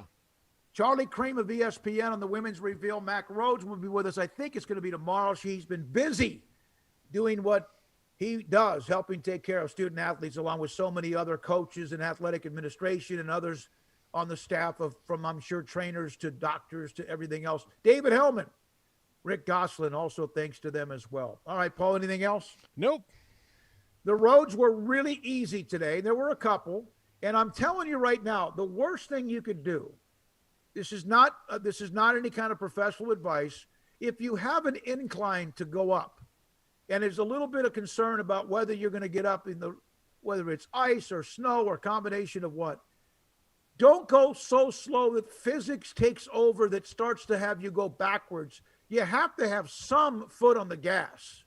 because I think there's 5 or 6 cars, and I think maybe by now, because it was a better day to drive today for at least up until perhaps about now, it starts to get the dark. We're starting to have the sun go down. I think there's 5 or 6 cars, 6 or 8 cars were stranded on the hill at Lakeshore, and I guarantee you all of them is because they didn't go fast enough and they just got stuck. Oh, but by the way, Smokey, I've discovered a new strength exercise this morning because a strength exercise. My trash is supposed to come tomorrow. I don't know if it's going to. I think it is. They haven't said anything otherwise, but I wanted to make sure I got it out to the street while there was at least some clearance. But dragging the trash can through about 8 inches of snow on my driveway and grass, that was pretty good. Yeah, no, there's no question about it. No, you're right. No, you're exactly right. All right, so the forecast tonight, still a winter storm warning. It's 20 degrees right now is what it says. It feels like, let's see, there's a 6 mile. This is the best part with me. I woke up this morning and it said feels like -8 is how I started my day. It's 10 degrees right now. Paul, what do you think it feels like? 0. No, actually, right now the wind's only like 1 mile an hour. Oh, so it probably feels like 9. Yeah, it's the calm before the storm, and that's right now in Waco. So there was a point earlier this week where we were colder and our wind chill was worse than Alaska. Think about that. There's supposed to be some rain overnight, but I don't see much. It's like 3%, 14%. Oh, I see. Beautiful. Midnight all the way into the morning, it's like 55 to 70 to 86% chance of precipitation. The wind, though, is a little bit low. And there's a boiler order for Waco, according to Craig just showed me the tweet from Coach Carpenter. I don't use a lot of water. Whatever I drink is always from a bottle. All right, well, I just had some water out of the sink, so I guess I'll see you when I see you. The next time it's going to be above freezing, as far as what I see, is sometime on Thursday. Yeah. Thursday, it's going to be brutal. It's going to be a heat wave of 34 degrees on Friday. Thursday, 34 degrees. See, I hate that. It's going to melt everything. It's no fun. It'll be in the 60s over 60s early next week. It's going to go away. Be nice. It's kind of like eventually COVID will too, we think. Yeah. All right? All right, thanks to the guests we mentioned, Ashley, Brian, Colt, Drake, the guy named Sims. For Paul Catalina, I'm David Smoak, Craig Smoak. Thank you for listening. Our sponsors who are amazing. We wanted to bring you whatever we could the last couple of days, and we'll do it again tomorrow.